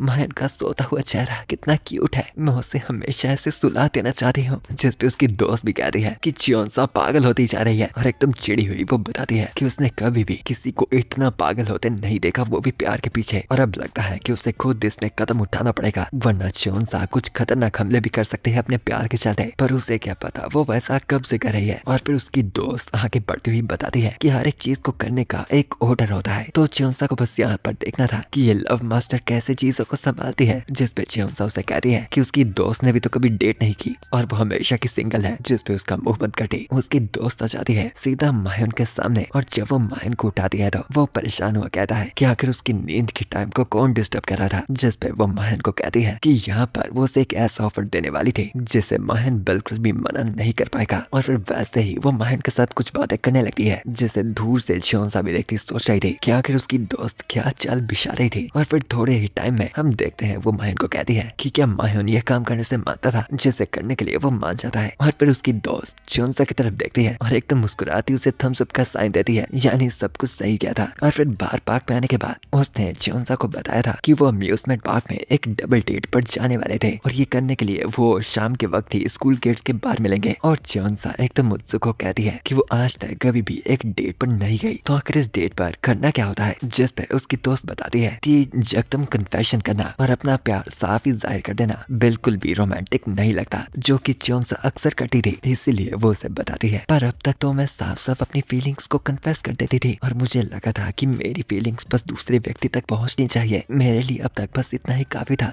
पर उसकी दोस्त फिर कहती है कि पहले वाले प्यार छोड़ो, पर मायन के लिए तो उसे एक अलग एहसास महसूस होता था ना। जिस पे वो सर हिलाती बताती है कि हाँ कुछ तो अलग पक्का था। और फिर फाइनली हमें उसके दोस्त का नाम भी रिवील होता है जो था यांग युनजी। और वो उसे कहती है चिंता मत करो मेरी दोस्त, ये मास्टर ऑफ लव और मैसेंजर ऑफ रोमांस तुम्हें रास्ता दिखाएगी असली प्यार पाने का। पर चियोंसा फिर से कहती है कि उसने तो कभी डेट तक भी नहीं किया। जिसपे फिर से उसका मुंह बंद करती वो कहती है कि उसकी पूरी सपोर्ट के साथ अम्यूजमेंट पार्क की ट्रिप के बाद वो पक्का कपल बन जाएंगे। जिस पे चियोंसा मान जाती है, बट फिर उसे पूछती है कि अगर ये डबल डेट ही तो क्या मायन वहाँ पर अपने साथ किसी को लेकर आएगा। जिस पे वो भी कहती है कि उसने कहा तो था कि वो किसी लड़के को ढूंढ कर लेकर आ जाएगा। और फिर हम मायन की तरफ आते हैं जो युनजी की बातों को सोचता जा रहा था कि उसे कल एंजल के साथ एक डबल डेट पर जाना था, जो कि सुनने में काफी इंटरेस्टिंग था। और वो उस इंसान के प्लान से मान तो गया था, बट प्रॉब्लम ये थी कि उसे एक लड़के को अपने साथ ले जाने के लिए ढूंढना होगा। पर एस्मोडियस तो लड़की थी, तो आखिर फिर वो किसे ले जाए कि तभी जाते जाते उसे वही बुली दिखता है जो उसी आराम से लड़के को पीट रहा था और चिल्लाता तुम कह रहा था हरामी तेरी वजह से मुझे पहली बार मार पड़ी, क्या तू उस ट्रांसफर स्टूडेंट का दोस्त था। जिस पे वो मार खाता लड़का कहता है कि नहीं ऐसा कुछ भी नहीं था, वो बस एकदम कोइंसिडेंस था। कि तभी मायन वापस उसके लिए आ जाता है और उसे आवाज लगाता बुलाता है और उसे देखकर वो बुली एकदम डर गया, वहाँ से फटाफट भागता कहता है कमजन अपने आप को आज लक्की समझ ले, मैं तुझे कल निपटूंगा।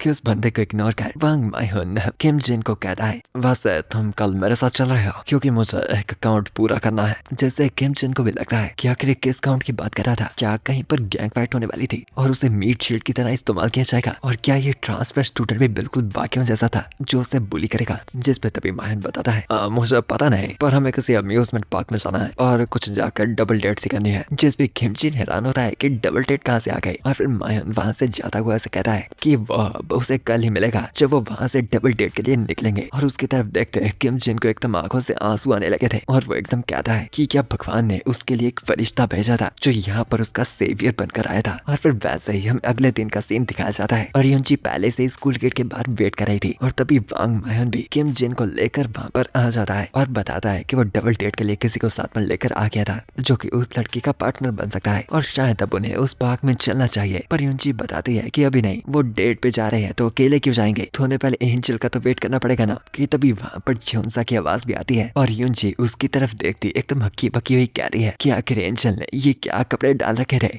और फिर हमें दिखाया जाता है डेट से एक रात पहले का सीन। पर चियोंसा की तरफ से वो रात को एकदम कंफ्यूज होकर ये कह रही थी कि ये वाला भी नहीं चलेगा, वो वाला भी नहीं चलेगा, तो फिर आखिर कल उसे क्या पहनना चाहिए। ये वाला बहुत ही प्लेन था और ये वाला बहुत ही मॉडेस्ट और कुछ तो अजीब से लग रहे थे। और यहाँ पर वो कपड़ों की बात नहीं कर रही थी बल्कि अपनी गन्स वगैरह और बाकी हथियारों की, जिसमें उसे कुछ भी समझ नहीं आ रहा था। इसलिए वो परेशानी से कहती है कि आखिर उसे कल क्या ले जाना चाहिए और इनमें से चूज करना नामुमकिन के बराबर था। और फिर वो सोचती है है कि ये एक स्पेशल ओकेजन था, तो उसे सावधानी से ही अपने लिए कुछ चूज करना चाहिए। इसीलिए वो डिसाइड करती है बेसिक से शुरू होने का, और कभी कुछ और कभी कुछ। पर वैसे ही वो अगले दिन तक आ जाती है और युनजी से माफी मांगती है लेट होने के लिए। पर युनजी उसकी शक्ल के हालात देखती पूछती है कि आखिर चियोंसा रात को सोई भी थी या फिर नहीं, क्योंकि उसकी आंखों में काले धब्बे पड़ रखे थे। जिस पे चियोंसा बताती है कि वो तो बिल्कुल रेडी थी और पूरी शेप में थी। जिस पे युनजी कहती है, नहीं चियोंसा, तुम बिल्कुल भी ठीक नहीं लग रही, और साथ में तुम्हारा बैग इतना ज्यादा क्यों भर रखा है, जैसे कि तुम बाहर के देश घूमने जा रही हो। कि मायन भी आगे बढ़ता कहता है, एंजल तुम तैयार हो तो आकर हम जंग के मैदान में कदम कब रखने वाले हैं। और बेशक किसी को इसका मतलब समझ नहीं आता और उन्हें लगता है कि मायन का मतलब था डेट से। और युनजी भी पूछती है कि क्या अब उन्हें चलना चाहिए। और जब अगली पल वो चियोंसा की तरफ देखती है तो वो देखती है चियोंसा अचानक एकदम एनर्जेटिक हो चुकी थी और उसका चेहरा एकदम फुली चार्ज हो चुका था, सिर्फ एक बार मायन को देखने के बाद ही। और इसे कहते हैं प्यार की ताकत। और फिर वो सभी चलने के लिए तैयार हो जाते हैं डेट पर। और युनजी उन्हें लीड करती कहती है उसके गाइड होने पे यकीन करने के लिए, और फिर उन्हें मजे आएंगे। और फिर अंदर अम्यूजमेंट पार्क में आने के बाद मायन अपने आसपास की भीड़ देखता कहता है, मैंने कभी भी इंसानों को इतनी जगह पर इकट्ठा होते नहीं देखा। ये भीड़ भड़का किस लिए है? क्या यहाँ पर कोई हत्याकांड होने वाला है? पर फिर भी सब इतने खुश क्यों लग रहे हैं? इसलिए वो मुड़कर पूछता है एंजल से कि आखिर यहाँ पर चल क्या रहा है, और क्या ये सच में कोई जंग की मैदान था और या फिर कुछ और, क्योंकि उसे कुछ भी समझ नहीं आ रहा था। जिस पे चियोंसा भी बताती है कि उसे खुद अम्यूजमेंट पार्क का कोई आइडिया नहीं है, तो ये बात तो उसे भी बिल्कुल नहीं पता। पर फिर भी ये चीज एकदम एक्साइटिंग लगती है और एक्साइटिंग जगह से भरी, खासकर मायन के दिल से, जो कि उसके हाथों रूह खिंचाएगा। जो शब्द सुनने में तो रोमांटिक थे, जब तक पता चले कि चियोंसा का मतलब डायरेक्टली था। जिस पे मायन भी कहता है, कमाल के स्पिरिट है एंजल, हंसे ही लग रहा हो और मुझे डिसअपॉइंट मत करना। और उन दोनों के आपस में बातें करते देख और एक दूसरे की बातों पर मुस्कुराते देख युनजी उनकी बातों का डायरेक्ट मतलब ना समझ पाती सोच रही थी कि मूड सेट होना शुरू हो चुका था और सब कुछ ही बढ़िया जा रहा था। और फिर वो उन दोनों को आवाज लगाती बताती है कि उन्हें अब एंट्रेंस में जाकर एक सेल्फी लेनी चाहिए। इसलिए वो उन सभी को अपने पास में इकट्ठा करती है और एक अच्छी सी तस्वीर खींचती है, जिसमें तीनों तो एकदम अच्छे से पोज मारते हैं और अपनी शक्ल साफ दिखाते हैं। बट बेचारा किम जिन भोला भाला कुछ न जानता कि यहाँ हो क्या रहा है, हमसा नाइस वाला पोज मार देता है। और फिर युनजी उनसे पूछती है कि क्या उन्हें वो बड़ी वाली राइड करनी चाहिए, जिसपे वो मान तो जाते हैं। पर उसमें बैठने के बाद आगे से लोग होकर मायन बताने लगता है, आखिर ये चीज क्या है जो मुझे बांधने की कोशिश कर रही है। हाँ, इन्हें क्या लगता है कि कोई चीज मुझे कैद कर सकती है? जिस बात पर चियोंसा कहती है कि ये एक सेफ्टी डिवाइस था ताकि मायन फिसल न जाए और बीच ही राइड में उड़ता कहीं पटक न जाए। जिस पे मायन कहता है, क्या बचकानी बातें करती हो एंजल, है काम से राइड पे एक सेफ्टी डिवाइस लगा रखा है। इंसान लगता है धीरे धीरे कर और भी ज्यादा कमजोर बनते जा रहे हैं। क्यों न ऐसी फालतू चीजों के भरोसे रहने पड़ा है। अगर धीरे धीरे कर वो ऐसी ही चीजों को बनाते गए, वो हद से ज्यादा कमजोर बनते जाएंगे। और वो ये बड़ी बड़ी बातें तब कह रहा था जब राइड धीरे धीरे कर ऊपर जा रही थी, इसीलिए ऑब्वियसली वो स्लो थी। जिसपे मायन भी कहता है कि इंसानों द्वारा बनाई गई राइड्स भी कितनी ज्यादा स्लो होती है, जिसमें कुछ फायदा और मजा भी नहीं था। कि तब जब अगले पल वो सीधा नीचे की तरफ जाती है तो मायन को ये तेज झटका लगता है कि आखिर यहाँ पर हो क्या गया और इसकी स्पीड अचानक ही कैसे बढ़ गई। और फिर वापस नीचे आने के बाद युनजी मायन के चेहरे का मजाक बनाती है, जो कि एकदम अजीब सा लग रहा था राइड के वक्त। जिसपे मायन चिढ़ता कहता है कि वो तो बस सरप्राइज हुआ था, वरना ये डिवाइस एकदम फालतू था। जिसपे चियोंसा भी कहती है कि वो सिर्फ बड़ी बड़ी बातें कर रहा था। और फिर वो कहते हैं कि कोई रेस्ट लेने की जरूरत नहीं थी और मायन को पूछते हैं कि उन्हें अगली राइड कौन सी पर जाना चाहिए। जिसपे मायन को वो वाला झूला पसंद आता है जो ऊपर जाकर जगदम ही नीचे आ जाता है और घूमता है। हाँ, एक और बड़े झटके वाला। और फिर अगला झूला वो बोल लेते हैं और उसके बाद एक और झटके और कमाल वाला। और हर एक झूले का मजा सबसे ज्यादा तो चियोंसा ले रही थी। मायन एकदम आम से मूड में था और बेचारे किम जिन की बुरी हालत थी, जिसने अभी तक एक शब्द नहीं बोला था, पर वो फंस रखा था इन लोगों के बीच में। और क्योंकि इस बार मायन झूले से बिल्कुल सरप्राइज नहीं हुआ था, वो प्राउडली जाकर एंजल को कहता है, देखा कितना बोरिंग था, मेरी एक बार नजर तक नहीं झपके तो उस राइड की कोई तस्वीर ही नहीं खींची। जिस पे चियोंसा कहती है खींची है, वो भी कुछ कमाल के। कि तभी युनजी आवाज लगाती बताती है कि उन सभी का तो ठीक था, पर उनके साथ आए एक बंदे की तो एकदम बुरी हालत तो रखी थी, तो इसलिए शायद उन्हें भी छोटी सी ब्रेक लेनी चाहिए और थोड़ा सा घूमना चाहिए, क्योंकि अभी उन्हें अपनी एनर्जी फिल करने की जरूरत थी। और फिर आइसक्रीम खाता हुआ मायन चियोंसा को बताता है, हाँ यह चीज काफी अच्छी है, जबकि ये इंसानों द्वारा बनाई गई है। जिसपे चियोंसा भी बिल्कुल एग्री करती है कि आइसक्रीम तो हमेशा सबसे स्वादिष्ट होती है। और फिर अपना फ्लेवर मायन की तरफ करती वो उससे फ्लर्ट करती कहती है कि क्या वो उसके वाला स्ट्रॉबेरी फ्लेवर चखना चाहेगा। पर मायन चुपचाप उसकी तरफ घूरता रहता है और चियोंसा पूछती है कि क्या मायन को स्ट्रॉबेरी फ्लेवर पसंद नहीं था। और मायन उसे कहता है, लगता है कि तुम इसे एंजॉय कर रहे हो एंजल। जिस पे च्योंसा कहती है क्या हुआ, ये अच्छी नहीं थी क्या तुम्हें इतने समय मजा नहीं आया? अगर तुम असासिनेशन का वेट कर रहे हो तो मेरे पास उसके लिए भी एक प्लान है। और यहाँ दूसरी तरफ दूसरी जोड़ी की भी थोड़ी सी बन रही थी क्योंकि योनजी को पता लगता है कि किम जिन भी मिंट चोको फ्लेवर का फैन था। और यहाँ पर माया च्योंसा की बात सुनने के बाद वो कहता है असासिनेशन प्लान, ठीक है मैं उसका वेट करता हूँ। पर अंदर ही अंदर वो बस एकदम सिंपली बोर्ड हो रखा था, बिल्कुल उसके नरक के दिनों की तरह जब वो जीता था उस खून और वायलेंस की दुनिया में। और जब उसे इस बात का अंदाजा हुआ कि उस दुनिया के अंदर ऐसा कोई नहीं था जो उसे नुकसान पहुंचा सकता था, और उसके वो डीमन ने भी उसे आकर बताया था कि डीमन किंग ने सभी डीमंस के ऊपर कब्जा कर लिया था अपनी ताकत से। और क्या इस बात से डीमन किंग खुश नहीं थे? जिससे डीमन किंग का मानना था नहीं कुछ खास नहीं, वो बस एकदम खाली सफल था, एकदम आम और अजीब सा। उसे एक ऐसा वॉइड महसूस होता था जिसे भरा नहीं जा सकता था। पर वो वॉइड का भरना सिर्फ आज आकर एक बार महसूस हुआ था, जब पहली बार आकर अचानक ही च्योंसा ने उसके दिल पर वार किया था, वो भी ये बताकर कि वो उसे प्यार करती थी। और फिर वापस प्रेजेंट में मायोन च्योंसा की तरफ मुड़कर देखता उसे बताता है एंजल, अगर आज के दिन के अंत तक तुम इस बॉडी को नहीं मार पाती तो मैं यहाँ पर मौजूद हर एक इंसान को खत्म कर डालूंगा। तो बताओ तुम्हें क्या लगता है, इस गेम में फिर और भी ज्यादा मजा नहीं आएगा? और शायद यही उसका एक लोथा अटेम्प्ट था एंजल से उसका बेस्ट ट्राई करवाने का। और यहाँ पर एक तरफ हम देखते हैं स्मॉडियस को जो कि अपने सामने मौजूद उसी मैथ्स टीचर को कह रही थी जो कि असल में एक अपोस्टल था, तुमने मुझे बुलाया है तो अब क्या तुम्हें कुछ कहना नहीं चाहिए? एक बेसिक टीम उनका ऐसे टाइम में बुलाना,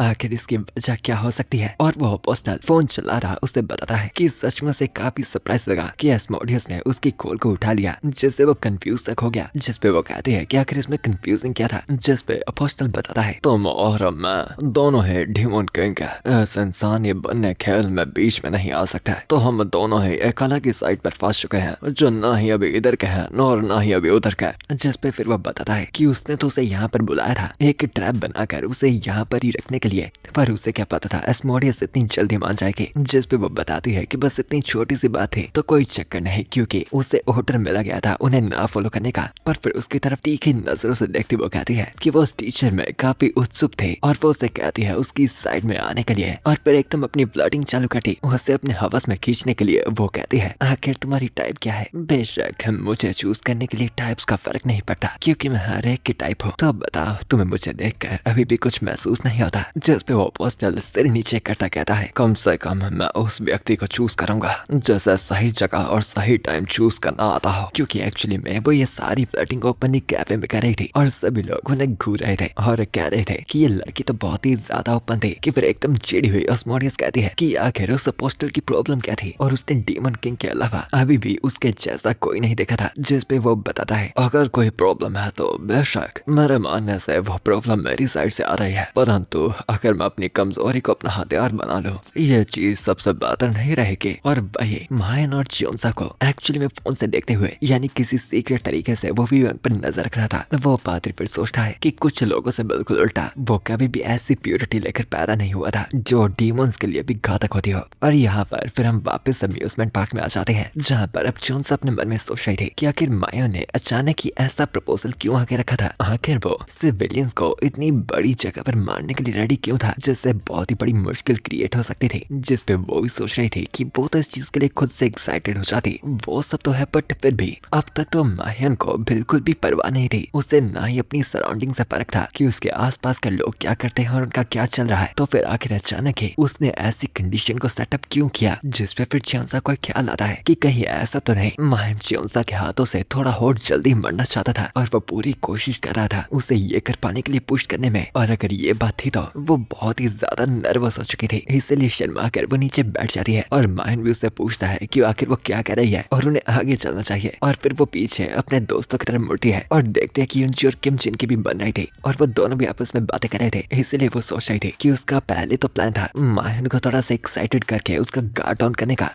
और फिर एक मौके का फायदा उठाकर उसे उसी पल मार देने का। और फिर वो यूनजी की तरफ इशारा करती है और इशारे में बताती है कि फेज 2 शुरू होने वाला है, जिस बात का मतलब यूनजी भी फटाफट समझती है और फिर फटाफट किम जिन को मोड़कर उससे बातें करते हुए ले जाने लगती है और उससे उसका नाम वगैरह पूछती है और ये कि वो किस क्लास में पढ़ता था। जिस पे किम जिन भी बताता है कि वो सेम ही क्लास में तो थे और वो कहती है कि वो अब से उसे जान चुकी थी तो क्या अब उन्हें साथ में राइड में चलना चाहिए। और च्योंसा भी इस मौके का फायदा उठाती है और फटाफट मायन के पास आती है उसे बताती है मायन मुझे माफ करना, पर आखिरकार अब हम सिर्फ दोनों हो चुके हैं और ये अम्यूजमेंट पार्क की डेट अब असली शुरू होती है। और फिर दिल का इशारा करती वो बताती है कि ये उनका फिर से दिन का सबसे स्पेशल पार्ट था, वो किलिंग पार्ट जिसके लिए माहन भी एक्साइटेड होगा। जिसमें माहन हंसता कहता है, हाँ सही कहा, और यहाँ पर मौजूद सभी इंसानों के लिए तुम्हें यहाँ पर अपनी पूरी मेहनत करनी है और मुझे एंटरटेन करना है एंजल। और फिर अपने हाथ में लाती पिलाती वो माहन को उसके पीछे पीछे चलने आने को कहती है। और फिर वो स्लो सी बच्चों वाली घूमने वाली राइड पर बैठे हैं, जिसपे माहन भी कहता है कि ये राइड कितनी बोरिंग थी और कितनी ज्यादा स्लो भी। जिसपे चौंसा बताती है कि ये तेज होने के लिए थोड़ी न बनी है, बल्कि ये मूड सेट करने के लिए बनी है। और उनके लिए सबसे जरूरी बात यहाँ पर यह थी कि आखिर वो दोनों फाइनली अकेले हो चुके थे और साथ में मजे कर सकते थे, जो कि इस राइड का बेस्ट पार्ट था। जिसपे माहन बताता है, यह वाइब मुझे याद दिलवाती है मेरे नरक के डेमन किंग कैसल के। और तभी अचानक ही उस पर एक तेज हमला हो जाता है और उसे पता भी नहीं लगता उसका खून कहाँ से बह रहा था। और जब फिर वो चियोंसा की तरफ वापस देखता है तो वहाँ पर वो मौजूद नहीं थी। और वो कहता है कि उसे पता तक नहीं लगा कि उसे कट कब लगा। सच में कितनी कट तेज थी एंजल। और वो ये कहने ही वाला था कि आखिर एंजल कहाँ पर गायब हो गई थी कि हम देखते हैं उससे बिल्कुल माहन के पीछे उसके सर के ऊपर अपने दो खंजरों को लिए इसका गला काटने के लिए। और फिर थोड़े ही टाइम बाद हम देखते हैं उन दोनों को ही उस जगह से बाहर आते हुए। और चियोंसा पूछती है कि आखिर ये वाला कैसे था, और उसने पूरी कोशिश की बिल्कुल साफ साफ माहन का पूरा सर ही अलग करने की, पर वो फिर भी अभी तक जिंदा था। और जब वो बंदा उस झूले की तरफ जाकर देख रहा है तो वहाँ पर हर जगह पर खून ही खून था कि यहाँ माहन चियोंसा को कहता है,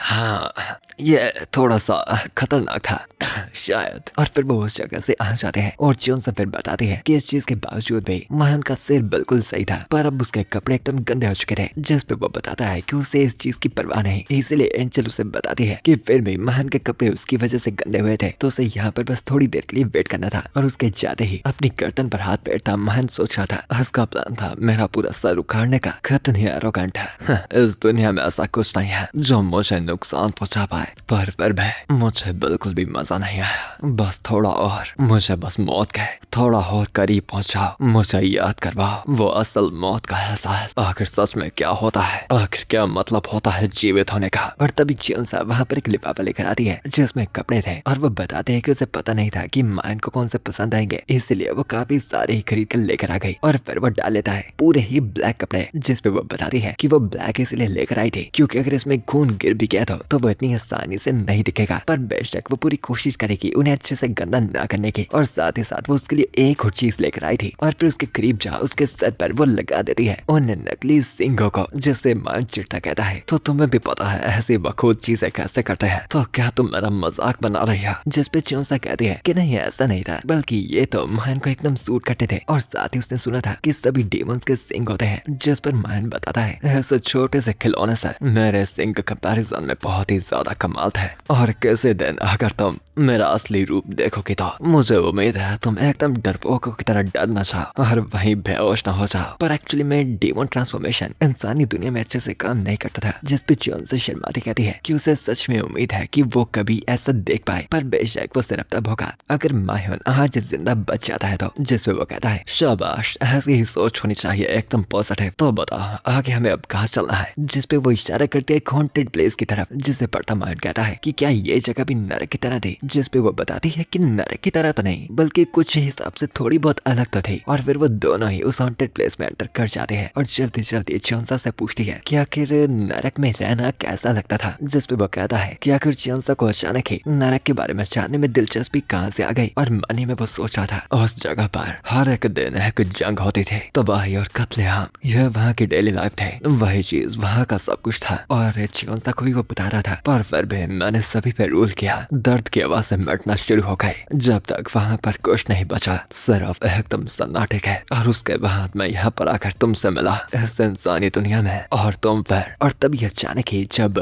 माहन अपने सामने देखता है तो उसके सामने एक भूतिया चेहरा था। ऑब्वियसली हॉन्टेड प्लेस थी, तो वहाँ लोग होंगे उन्हें डराने की कोशिश करने के लिए। और तभी थोड़ा सा टाइम स्किप होता है और हम देखते हैं वही भूत जिसने अभी माहन को जाकर डराया था, वो एकदम डरा हुआ बैठा हुआ होता है। और उसका एक साथी आकर उससे पूछता है कि आखिर वो यहाँ पर क्या डरा था, जबकि उसे तो अभी स्टेज पर होना चाहिए था। जिस पे डरा हुआ वो कोस्प्ले कर रहा इंसान कहता है, मैंने इस जगह पर एक डीमन को देखा। जिस पे उसका साथी बताता है कि उन्होंने स्क्रिप्ट में ऐसा कुछ प्लॉट ट्विस्ट वगैरह नहीं डाला था, तो अचानक से वो ये बातें क्या कर रहा था कि माहन यहाँ से गुस्से में चिड़ा हुआ कहीं जा रहा था और कह रहा था आखिर वो एंजल अचानक ही कहाँ गायब हो गई, क्या वो अचानक ही हमला करने की तैयारी कर रही है।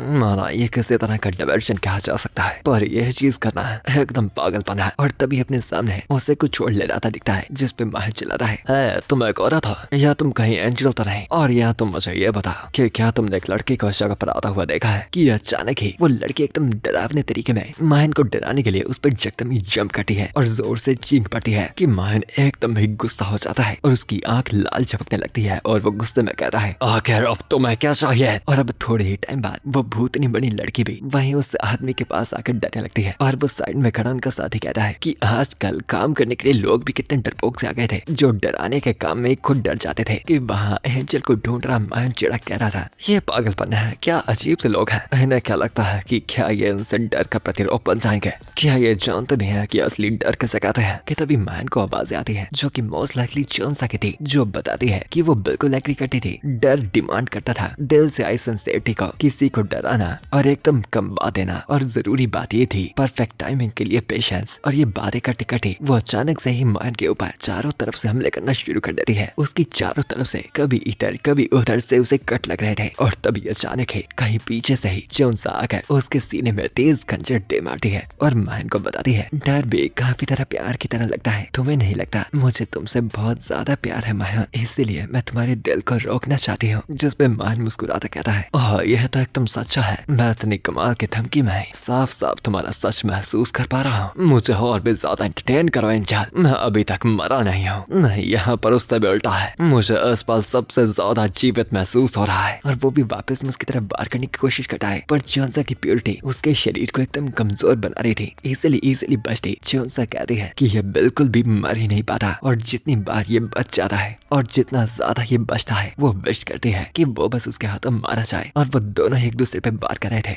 पर माहिर के ऊपर जितने भी वार किए जा रहे थे ऐसा लग रहा था कि उसे कोई इफेक्ट ही नहीं हो रहा। कि अब दूर से ही वो आदमी भी इस चीज को देख रहा था कि अंदर इस जगह पर क्या कत्लेआम हो रहे थे और खून ही खून हर जगह पर फैला था। वो तो एकदम डर गया था कि आखिर असलियत क्या थी और झूठ क्या था। और जब यहाँ पर यूनजी और किम जेन उस हॉन्टेड जगह पर पहुंचते हैं, वहाँ पर क्लोज का साइन लगा दिया गया था और यूनजी बताती है कि एंजल तो काफी लेट हो गई, जबकि उसने कहा था कि वो इस जगह पर ही मिलने वाले थे और वो उम्मीद करती है कि उनके बीच में चीजें बढ़िया चल रही हो। और तभी किम जेन यूनजी से पूछता है कि ये डबल डेट का जो प्लान था वो यूनजी ने ही बनाया था ना, किम जॉन्सा और माहिर को करीब लाने के लिए। जिस पे किम जेन से माफी मांगती वो बताती है तुमने नोटिस कर लिया, माफ करना, मैं बस चाहती थी कि चीजें एंजल के लिए एकदम बढ़िया जाए। एंजल बहुत ही ज्यादा जल्दी अकेली पड़ जा रही है, इसलिए मुझे उसके लिए बुरा लगता है, तो मैंने सोचा शायद मैं उसकी कुछ मदद कर पाऊँ। मेरा मतलब आखिरकार जब पहली बार मैं उससे मिली थी उसने मेरी जान बचाई थी, बिल्कुल मेरी एक गार्डियन एंजल की तरह, और वो मेरी सबसे अच्छी दोस्त है। जिस पे किम जेन भी कहता है कि यूनजी एक बहुत ही अच्छी दोस्त है। और फिर किम जेन भी यूनजी को बताता है कि उसकी सिचुएशन भी थोड़ी सी सेम है, क्योंकि यहाँ पर वो वांग माहिर को ज्यादा देर से तो नहीं जानता, पर फिर भी जब उसके लिए कोई नहीं था, उसकी किसी ने कभी मदद नहीं की थी। माहिर ने उसे महसूस करवाया था कि जैसे उसकी जान बचाई है, तो अगर यहाँ पर कोई तरीका है कि वो सुधार को चुका पाए तो वो मदद करने के लिए बिल्कुल रेडी था। और वो यूनजी को बताता है कि वो वांग और चौंसा की सेटिंग करवाने के लिए उसके इस प्लान में बिल्कुल शामिल था। जिस पे वो भी खुशी कहती है कि ठीक है, फिर आज से मिंट चोको सपोर्टर्स का ग्रुप ऑफिशियली फॉर्म हो चुका था। जिस पे किम जेन बताता है कि क्या घटिया नाम है और उसे यूनजी से मौत की धमकी भी मिल जाती है। और तभी वहाँ पर चौंसा और माहिर आ जाते हैं और माफी मांगते हैं लेट आने के लिए। और जब किम जेन और यूनजी उनकी तरफ देखते हैं तो वो पाते हैं उन दोनों की एकदम बुरी हालत थी, दोनों के ही कपड़ों में एकदम दाग लग रखे थे और वो इधर उधर फट भी रखे थे, जिससे काफी शक वाली बात थी कि आखिर इस साथ में क्या कर आए थे। और चौंसा बताती है कि वो ज्यादा ही एक्साइटेड थी तो उसने टाइम नोटिस नहीं किया, जिससे किम जेन और यूनजी दोनों ही शौक में होते हैं कि आखिर वहाँ पर क्या इंटेंस चीजें हुई थी। और फिर टाइम बीत जाता है और हमें रात का सीन दिखाया जाता है जहाँ पर वो चारों ही मिलकर फायरवर्क्स देख रहे थे। और चौंसा कहती है कि ये फायरवर्क्स एकदम ब्यूटीफुल थे और माहिर एग्री करता है इंसानों के दिमागों तक में भी एक अलग ही चार्म है। और फिर धीमी सी आवाज में चौंसा माहिर से पूछती है कि भले ही आज उसे बहुत ही फ्रस्ट्रेटिंग लगा, पर वो उसे मारने से फेल हो गई थी, तो आखिर फिर उसने अपने वादे मुताबिक यहाँ मौजूद सभी इंसानों को खत्म क्यों नहीं किया। जिस पे वो बताता है कि वो बस उसके साथ रह के डिस्ट्रैक्ट हो गया और उस काम को करना भूल गया। और फिर मुस्कुराता वो बताता है यह बाकी इंसानों की जिंदगियां चाहे तुम मुझे जितनी मर्जी दे दो, पर उस थ्रिल के कंपैरिजन में जो तुम मुझे देती हो उनकी जिंदगियों का बराबरी में कोई मतलब नहीं है। जिस पे चौंसा बताती है कि इस बार उसने बहुत ही ज्यादा मेहनत की थी और बाहर से तो एकदम शांत दिख रही होगी, पर वो बहुत ही ज्यादा फ्रस्ट्रेटेड और डिसअपॉइंटेड थी। जिस पे माहिर कहता है तुम अभी तक ये काम करने के लिए बहुत ही दूर हो, पर फिर भी इस बार जो दर्द महसूस हुई थी वो पहले से काफी अलग थे। तुम कह सकते हो कि यह एहसास पहले से अलग था जो मुझे थोड़ा सा मरने के करीब तकलीफ तो लेकर गया था, तो इसी बात से मैं तुमसे और भी ज्यादा उम्मीदें लगाए रखता हूँ एंजल। और एंजल भी इस बात से बहुत ही ज्यादा खुश हो जाती है और धीरे ही कर उन दोनों के हाथ एक दूसरे के और भी करीब आ गए थे। और यहाँ पर डेमन हंटर्स की एक तरफ मीटिंग हो रही थी और उन्हें पता लगता है कि एक और फेलियर हुआ था और ऊपर से ये जो लड़ाई हुई थी वो सिविलियंस यानी आम लोगों के बीच में हुई थी, जिससे कैजुअलिटीज आने का खतरा था। और ये पहले से ही बहुत ही ज्यादा टाइम बीत चुका था सैटर्न को इस धरती पर आए, और बीच में से एक आदमी कहता है कि अब वो सिर्फ एंजल के सहारे ही नहीं रह सकते, उन्हें रीइंफोर्समेंट भेजनी पड़ेगी। और एक और आदमी कहता है कि उसने अपोस्टल पॉल से सुना था, वही अपोस्टल जिसने एंजल पर निगरानी रख रखी थी, कि वो भी अपने प्लान में फेल हो गया था सैटर्न के बीच में टांग अड़ाने की वजह से। और वहाँ पर मौजूद पॉल से भी पूछा जाता है कि अभी का स्टेटस क्या था, जिस पे वो बताता है कि उसका एस्मोडियस को खत्म करने का प्लान भी सैटर्न की वजह से पूरी तरह से फेल हो गया था। और फिलहाल के वक्त वो यहाँ पर सिर्फ एक ही काम कर सकता था, वो था किसी को भी सैटर्न और एंजल की लड़ाई के बीच में आने से रोकना। और उनका लीडर फिर उन्हें बताता है कि हर एक डीमन को खत्म कर इंसानियत को बचाने के लिए और स्वर्ग के दरवाजे के सामने खड़े होने का राइट पाने के लिए यह उनकी सबसे बड़ी विश है। और यहाँ पर उनका सबसे खतरनाक और भयंकर दुश्मन सैटर्न अभी उनके सामने ही मौजूद है, और अब वो और भी ज्यादा डिले नहीं कर सकते। इसलिए वो कहता है कि वो सैटर्न को मारने के लिए रीइंफोर्समेंट भेजने वाला था और उन्हें सिलेक्शन में से कंबाइंड यूनिट को बुलाना था। पर बीच में पोल कहता है कि एंजल अभी भी अपने मिशन के अंदर थी, जो कि धीरे धीरे कर सब कुछ चल तो रहा था, और अगर उन्होंने यहाँ पर बीच में टांग अड़ाई तो वो कि तभी पोल को बीच में ही चुप करवा दिया जाता है। और वो बताते हैं कि उन्होंने एंजल को काफी टाइम दे दिया था, अब बहुत डिले नहीं होगा, वो सीक्रेटली सपोर्ट भेजेंगे बिना एंजल को बताए, और ये पहले से डिसाइड हो चुका था और इसके बारे में कोई बहस नहीं होगी। तो पोल को बस एस्मोडियस को मॉनिटर करना था और एंजल को ऑब्जर्व, जिस पे पोल को मानना तो बिल्कुल पड़ता है, पर अपने मन ही मन चिंतित तो वो सोच रहा था, नहीं ऐसा नहीं होना चाहिए, क्या ये सारे के सारे भूल चुके हैं, जो वजह मुझे एंजल का निगरानीदार बनाया गया था वो सिर्फ उसके अजीब प्यार को डीमोस के खिलाफ पूरी तरह बदलने से रोकने के लिए नहीं था, बल्कि इसलिए था कि जब उसके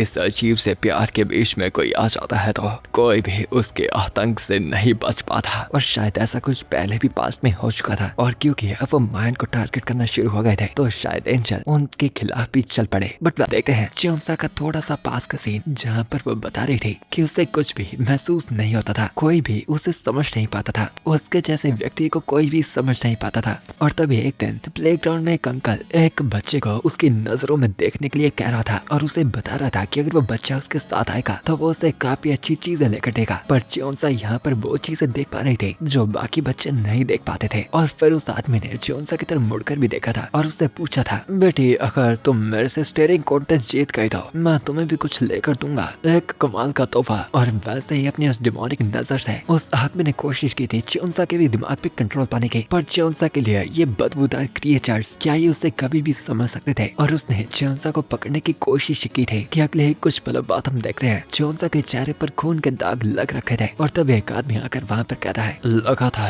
कि मैं काफी लेट हो जाऊंगा, पर यह क्या है, क्या यह चीज तुमने की है। और वहाँ पर डिमोनिक हंटर कल्ट से एक आदमी आया था, यानी वही अपोस्टल में से एक, जिसने अपने सामने आकर देखा था कि चियोंसा ने उस डीमन को मार डाला था, उसका कटा सर जमीन पे राख में बदल रहा था। और वो आदमी चियोंसा से पूछता है कि क्या वो जानती भी थी कि ये क्या था, पर चियोंसा उसे बताती है कि उसने ये सिर्फ इसलिए किया क्योंकि ये करना पसंद था और उसका इस बात से कुछ और मतलब नहीं था। जिस बात से वो आदमी उससे पूछता है कि चियोंसा को अगर ये पसंद था तो आखिर उसे और क्या क्या चीजें पसंद थी, जिस पे चियोंसा बताती है कि जब उस आदमी ने उसे नुकसान पहुंचाने की कोशिश की थी तभी चियोंसा को एक एहसास महसूस हुआ था कि जैसे वो जिंदा थी। और उसके बाद ही उसने किया क्या कि वो चाहती थी कि ये दूसरा व्यक्ति भी ऐसे जिंदा होने के एहसास को महसूस कर पाए और वो भी उसकी तरह एकदम अच्छा महसूस कर पाए। तो उसने भी उसके साथ बिल्कुल वैसा ही किया और उसकी प्योरिटी इतनी ज्यादा थी कि वो डेमन इतनी आसानी से मारा गया था। जो जानने के बाद वो पोस्टल पूछता है कि आखिर चियोंसा के पेरेंट्स कहाँ पर थे, जिस पे चियोंसा बताती है कि उसके पेरेंट्स नहीं थे और वो सिर्फ अकेली ही थी। और ऐसा शायद इसीलिए था क्योंकि वो बाकी सभी से काफी अलग थे, कोई भी उसे समझता नहीं था और वो अब आज जाकर एकदम अकेली रह गई थी। जो सुन वो अपोस्टल उसे समझाने लगता है, तुम्हें उन लोगों की जरूरत नहीं है जो तुम्हें समझाए, क्योंकि तुम्हारे कमजोरी भी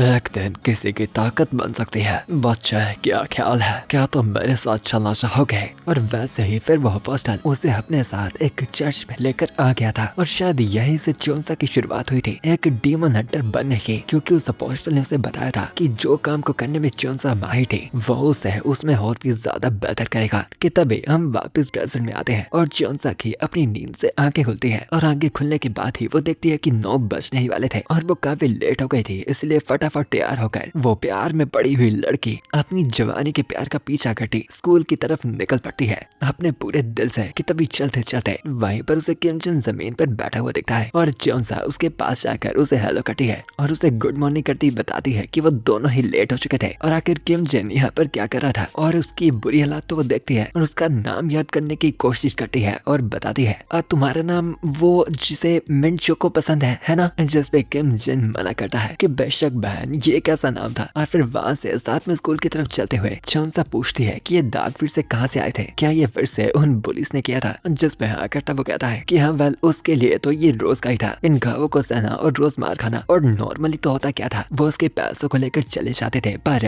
आज उसने उन पुलिस के खिलाफ वापस लड़ने की कोशिश की जिसका हाल जाकर ये हुआ जैसा जोनसा देख पा रही थी। इसीलिए किम जन बताता है कि आखिर वो है ही इतना कमजोर था तो आखिर उसके जैसे लड़के से कौन ही जाकर डरेगा क्योंकि वो तो लड़ तक भी नहीं सकता था। पर जोनसा मुस्कुराती बताती है कि फिर भी ये कमाल की बात है कि किम जन ने डिसाइड कर उनके खिलाफ उनका सामना करने का ट्राई किया था क्योंकि काफी कमजोर लोग बहुत ही डरपोक होते हैं और अपने से ताकतवर के खिलाफ कभी भी नहीं जा पाते। बेशक टफ अपोनेंट के सामने स्किल काम आती है पर असली ताकत जिसके साथ तुम उनसे लड़ सकते हो वो थे वापस खड़े उठने की हिम्मत क्योंकि एक ताकतवर पर डरपोक इंसान कभी भी एक कमजोर और बहादुर का सामना नहीं कर पाएगा। और अलग की तरह के एहसास को महसूस करते वो ये भी बताती है कि कहते हैं ना जितना ताकतवर अपोनेंट होगा उतना गहरा उस रिश्ते का मार्क होगा। पर किम जन मुझे और आपको भी शायद 1 घंटा समझ नहीं आता कि आखिर वो कहना क्या चाहती थी। और फिर किम जन बताता है मैं ताकतवर नहीं होना चाहता, ना ही मैं वो होने की कोशिश कर रहा हूँ पर मैं हमेशा बाकियों के सहारे नहीं रह सकता। मैं चाहता हूँ मैं अपनी मुश्किलों को खुद से सुधार पाऊँ। जिसमें जोनसा भी बताती है कि उसका खुद का बिलीफ था जब तुम किसी को बर्बाद करना चाहते हो तो यहाँ पर यह बात नहीं थी कि कौन हार्डर हिट करता है बल्कि ये बात है कि कौन दूसरे के बारे में गहराइयों से सोचता है। और उसके छोटे शब्दों में कहा जाए तो जितने जिद्दी तुम होते हो उतना ही घातक वो वार होता है कि तभी क्लास में मौजूद मायन को भी अपने दिल में कुछ महसूस होता है। और एस्मोडियस कहती है कि डीमन किंग आखिर कहाँ देख रहे थे जब वो तो उनके सामने खड़ी थी। जिस पे मायन बताता है कि उसे कुछ पलों के लिए एंजल का किलिंग इंटेंट सा महसूस हुआ पर शायद वो उसका बहम होगा क्योंकि एंजल तो अभी तक यहाँ पर आई तक भी नहीं थे। जिस पे एस्मोडियस जेलस होकर बताती है कि क्या डीमन किंग बाकियों की तरफ नहीं देख सकते जब एंजल यहाँ पर नहीं थी तो जबकि उसकी नजरें हमेशा डीमन किंग पर रहती थी। जिस पे मायन उसे वहाँ से दफा होने के लिए कहता है क्योंकि उसे उसके साथ कोई मजा नहीं आ रहा था। पर फिर एस्मोडियस एक सवाल करती है कि क्या इस इंसानी दुनिया में ज्यादा देर तक रहना डीमन किंग के लिए बुरा नहीं था क्योंकि डीमन किंग के लिए भी इंसानों के बीच में रहना एक डीमन को सूट नहीं करता था और क्योंकि वो कैसल से काफी टाइम तक दूर आए थे तो शायद उन्हें एक बार वापस से रिविजिट के लिए चलना चाहिए। जिस पर मायन बताता है डीमन किंग का कैसल इससे भी ज्यादा बोरिंग है,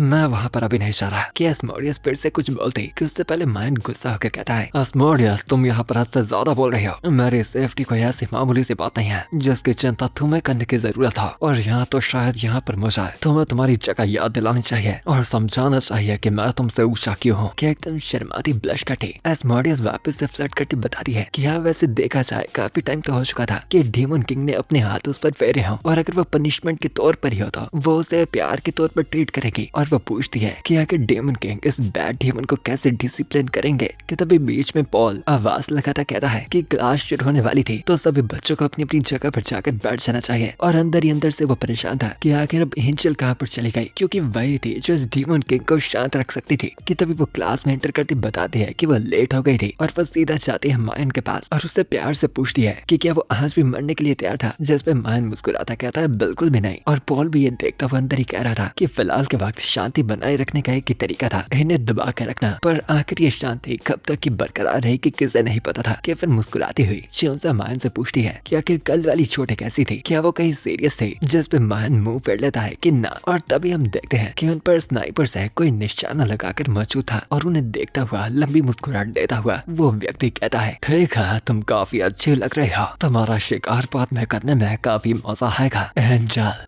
और टाइम बाद हम देखते हैं मायन को एक जंगल में और वो आ रखा था वहाँ पर एस्मोडियस के साथ जो उसे देखकर एकदम मुस्कुराती बताती है कि डीमन किंग तो एकदम कमाल के थे, एकदम सच में कमाल के क्योंकि इंसानी दुनिया में इतनी ज्यादा ताकत को विल्ड कर पाना जहाँ पर डीमंस बहुत ही ज्यादा रिस्ट्रिक्टेड थे ये एकदम नामुमकिन के बराबर था। यानी सच में डीमन किंग एकदम कमाल का था। और उस तबाही को मचाने के बाद मायन बताता है पर फिर भी यह ताकत मेरी असली ताकत की बराबरी के आसपास का नहीं है, पर इस लेवल से इतना काफी होगा एंजल को संभाल संभालने के लिए, जिसका सामना हम जल्दी यहाँ पर करेंगे। और फिर हंसता वो कहता है कि लगता है उनका इंसानी दुनिया में मजे का टाइम यहीं तक खत्म होता है, क्योंकि एंजल का तो आज काम तमाम हो जाएगा। और वो ये भी कह रहा था कि वो क्या ही कर सकता है। इस बॉडी की कमाल की ताकत एंजल का थका हुआ चेहरा सामने दिखा रही थी। पर टाइम बाद एंजल से लड़ने के बाद हम फिर से उसे जमीन पर लपटा हुआ पाते हैं। और एंजल बता रही थी कि आज माया ने पहले से ज्यादा रेसिस्ट किया और काफी टाइम हो चुका था कि उसका कन्फेशन इतना मुश्किल क्या हो। और ये किलिंग का थ्रिल ये सच में एकदम प्योर लव था। और इसीलिए इस बात से वो मायन को शुक्रिया भी करती है, क्योंकि वो कभी भी रुकता नहीं था। और ये भी बताती है कि इतना सब कुछ करने के बावजूद भी मायन मरता नहीं था। और ये उसका प्यार काफी कमाल का था। पर वो फिर भी पूछती है कि मायन उसे कब एक्सेप्ट करेगा। कि तभी उसे पीछे से एस्मोडियस की चिल्लाने की आवाज आती है, जो डेमन किंग को बार बार उठने के लिए कह रही थी। और बता रही थी कि वो इस लड़की को ऐसे ही छोड़कर ऐसे ही मारे नहीं जा सकते। और वो उसे बार बार हिला भी रही थी, जिससे एक पल के लिए श्योंसा भी एकदम शौक हो जाती है कि क्या मायन मर गया था। और वो फटाफट पीछे मुड़कर देखती है, पर आज तक उसने कभी भी अपनी जिंदगी में वापस पीछे मुड़कर नहीं देखा था उन डीमंस की तरफ जैसे प्यार के नाम पे उसने मारा था। इस धरती जहाँ पर डीमंस मरकर एकदम विनाश होकर राख में तब्दील हो जाते थे, जैसा कि वहाँ पर कभी कोई था ही नहीं। मायन की लाश को देखकर उसका वो हथियार वहीं पर गिर जाता है। और वो हथियार काफी अजीब सा था, जिसमें पट्टियों जैसा धागा भी बन रखा था। और फिर में पिछले दिन का ही सीन दिखाया जाता है, जब च्योंसा को बुला रखा गया था और उसे बताया गया था उस पहली कसम को याद करने के लिए। और फिर उसे कसमें याद करवाई जाती है अलग अलग तरह के, जैसे वो यहाँ पर स्वर्ग के दरवाजे की साइड में खड़ी थी, जैसे वो अपने ब्लेड का हमेशा इस्तेमाल करेगी धरती से हर एक तरह की बुराई को मिटाने के लिए। और जैसे कि वो यकीन रखती है कि सभी बुराइयत को मिटाना ही मैनकाइंड का सल्वेशन था और रास्ता था स्वर्ग तक के पहुंचने का। जिस बात पर भी च्योंसा हाँ करती है। और फिर उसे वो वजह बताई जाती है जिसके लिए आज के लिए यहाँ पर उसे समॉन किया गया था, कि उनके पास एक स्पेशल मेजर था उस इश्यू को पूरा करने के लिए और उस डिले को कम करने के लिए, जो कि उन्हें डेमन किंग को मारने में आ रहा था। जिस बात से च्योंसा भी पूछती है कि आखिर स्पेशल मेजर से उनका क्या मतलब था। और तभी वहाँ पर एक बक्सा लेकर आ जाता है और वो बताते हैं कि वो अभी इसे पा पाए थे बहुत ही ज्यादा मुश्किलों के साथ। और ये वो रैलिक था जिसे कहा जाता था कि ये एंशिएंट टाइम से इस्तेमाल किया जा रहा है बाकी डेमन किंग्स को खत्म करने के लिए। और उस रैलिक को च्योंसा को पकड़ाने के बाद वो बताते हैं कि इस रैली की ताकत के साथ वो आपके डेमन किंग को खत्म करेंगे। और वो एंजल को उस रैली को पकड़ने के लिए कहते हैं। और एंजल जब उसे पकड़ कर देखती है तो वो एक खंजर सा था, और उसे पकड़ती वो कहती है कि एक स्पेयर उसके ट्रू इंटेंट को इतने अच्छे से छुपा सकता था। और वो इसे ट्राई करने के लिए बिल्कुल रेडी थे, चाहे वो सिर्फ दिखावा ही क्यों ना हो। और उसने सोचा था कि अगर वो इसका इस्तेमाल नहीं करेंगे तो बाद में वो और बोलेंगे। और एक्चुअली में ये वही रैलिक था जिससे अब प्रेजेंट में उसने मायन पे वार किया था। और अब मायन वापस से उठ नहीं रहा था और एस्मोडियस उसे उठाने की कोशिश करी जा रही थी कि च्योंसा भी देखती कहती है कि इस रैलिक का असर सच में बहुत ही ज्यादा ताकतवर था। और उसे देखते हुए वो उसका नाम पुकारती सोचती है कि क्या मायन सच में मारा गया था, क्या वो सच में अब इतनी आसानी से मारा गया था, क्या इतना टाइम लगकर यही उसके प्यार का फल था जो कि वो इतने टाइम से पाना चाहती थी। और अपने दिल पर हाथ रख वो कहती है कि क्या यही वो एंडिंग थी जो उसका दिल चाहता था। कि वहाँ का मौसम बहुत ही ज्यादा खराब हो चुका था, बादल एकदम फैल चुके थे और बारिश पड़ना शुरू हो चुके थे। पर मायन काफी टाइम तक हिला तक नहीं था, पर ना ही उसकी बॉडी जलकर राख हो रही थी। कि तभी अगले ही पल मायन वापस से उठता है और एस्मोडियस से एकदम खुशी से चिल्लाने लगती है, जैसा कि उसे डेमन किंग से उम्मीद थी वो होगा तो अंत में जिंदा ही। और फिर मुस्कुराता हंसता मायन कहता है, एंजल मुझे ये मत कहना कि तुम्हें लगा था कि तुम इस बॉडी को इतनी आसानी से खत्म कर सकते हो। यह तो बस वार्म अप था, अगर तुम चाहती हो तो हम यहीं पर सेकंड राउंड को शुरू कर सकते हैं। पर एंजल बारिश में बस चुपचाप मायन की तरफ देखी जा रही थी, पर अब उसकी आंखों और चेहरे पे वो प्यार नहीं था, वो एकदम खाली सा पन लेकर मायन की तरफ घूर रही थी। जो देखता हुआ मायन भी कहता है, एंजल ये खाली सा चेहरा क्या है, ये लुक काफी अलग है। और फिर उड़ता हुआ एस्मोडियस के साथ वहां से जाता हुआ वो बताता है कि अगर एंजल आज और लड़ने के मूड में नहीं थी तो फिर यहीं पर गुड बाय करते हैं और अगली बार वो ट्राई करेंगे ज्यादा टाइम ना वेस्ट करने का। कि एंजल उसे बताती है कि ठीक है पछतावे वाली बात है, इसलिए वो एक और चांस का वेट करेगी। पर अगली बार वो बताती है कि वो उससे पक्का मार देगी। पर बहन चुपचाप वहाँ से निकलता बताता है उसे डिसअपॉइंट ना करने के लिए, वरना एक खाली सी लुक जो च्योंसा के चेहरे पर थी वो उसकी आखिरी हो सकती है। और फिर च्योंसा जाती है अपने उस पेड़ के पास और उसे उठाने लगती। वो सोच रही थी कि उसने कई डेमंस की मौतों को देखा है जिनका कारण वो खुद बनी थी, जिनसे वो एक पल में प्यार करती थी। उसे कभी भी नहीं लगा था कि वो कुछ गलत कर रही है। पर आज सिर्फ एक पल के लिए जब ये ख्याल उसके मन में आया था कि कहीं सच में उसने मायन को मार तो नहीं दिया, और उसके मन में एक फीलिंग आई थी और गुस्से में उस रैली को तोड़ती वो कहती है कि उसके दिल में एक ऐसी सेंसेशन महसूस हुई थी जो कि उसकी पहली बार का एहसास था, पर आखिर ये क्या था उसे पता नहीं था। और फिर हमें अगले दिन का सीन दिखाया जाता है और मायन के साथ चलती हुई एस्मोडियस उसे पूछती है कि आखिर मायन के कल वाले घाव कैसे थे, जिस पे मायन उसे बताता है अस्मोडियस, मुझे तुम्हें कितनी बार बताना पड़ेगा कि अपने शरीर का ध्यान मैं खुद से रख सकता हूँ। और वैसे भी यह कोई बड़ी डील नहीं थी। और तभी अचानक ही मायन अपना हाथ खड़ा करता एक हवा से तेज आ रही बुलेट को पकड़ लेता है और उसे नीचे कर देखता है तो अस्मोडियस भी पूछती है कि क्या ये स्नाइपर की बुलेट एंजल की थी और क्या मायन अब उसे ट्रैक करके पकड़ पा रहा था, जिस पे मायन बताता है नहीं, ये एक रफ शॉट था और इसे बहुत ही दूर से मारा गया है, इतने दूर से जहाँ से एंजल कभी भी असर नहीं करेंगे। और उस बुलेट को पिचकता वो बताता है कि अगर ये एंजल होती तो वो एक ऐसी रेंज से एम करती जहाँ पर मायन उसके किलिंग इंटेंट को सेंस कर सकता है, ये बात को पक्का करने के लिए कि वो जान पाए कि ये वही थे। और ये अब वाली हरकत एक डरपोक की थी जो अपनी पोजीशन का पता नहीं लगने देना चाहता था। और अपनी बुलेट को वेस्ट करने के बाद वो स्नाइपर भी कहता है कि सच में ग्रेटेस्ट डीमन को इतनी आसानी से ही दूर से मारा नहीं जा सकता। पर फिर मुस्कुराता हुआ वो कहता है पर यह फिर भी मैंने उस पर दया खाई है और यह बस एक ग्रीटिंग थे, बस एक शुरुआत उस हरामखोर का चेहरा कंफर्म करने के जिसने मेरी एंजल का इंटरेस्ट अपनी तरफ किया हो। यानी ये जो भी व्यक्ति था ये एंजल को पसंद करता था और काफी जेलस था कि अभी एंजल का सारा ध्यान मायन की तरफ था। और वेल इस एपिसोड को यहीं पर खत्म करते हैं और अब मैं आपसे मिलता हूँ अगली बार अगली वीडियो के साथ। और इस वीडियो का गोल रखते हैं पूरे 100 कमेंट्स का। तो फॉर नाउ बाइक पे जाना।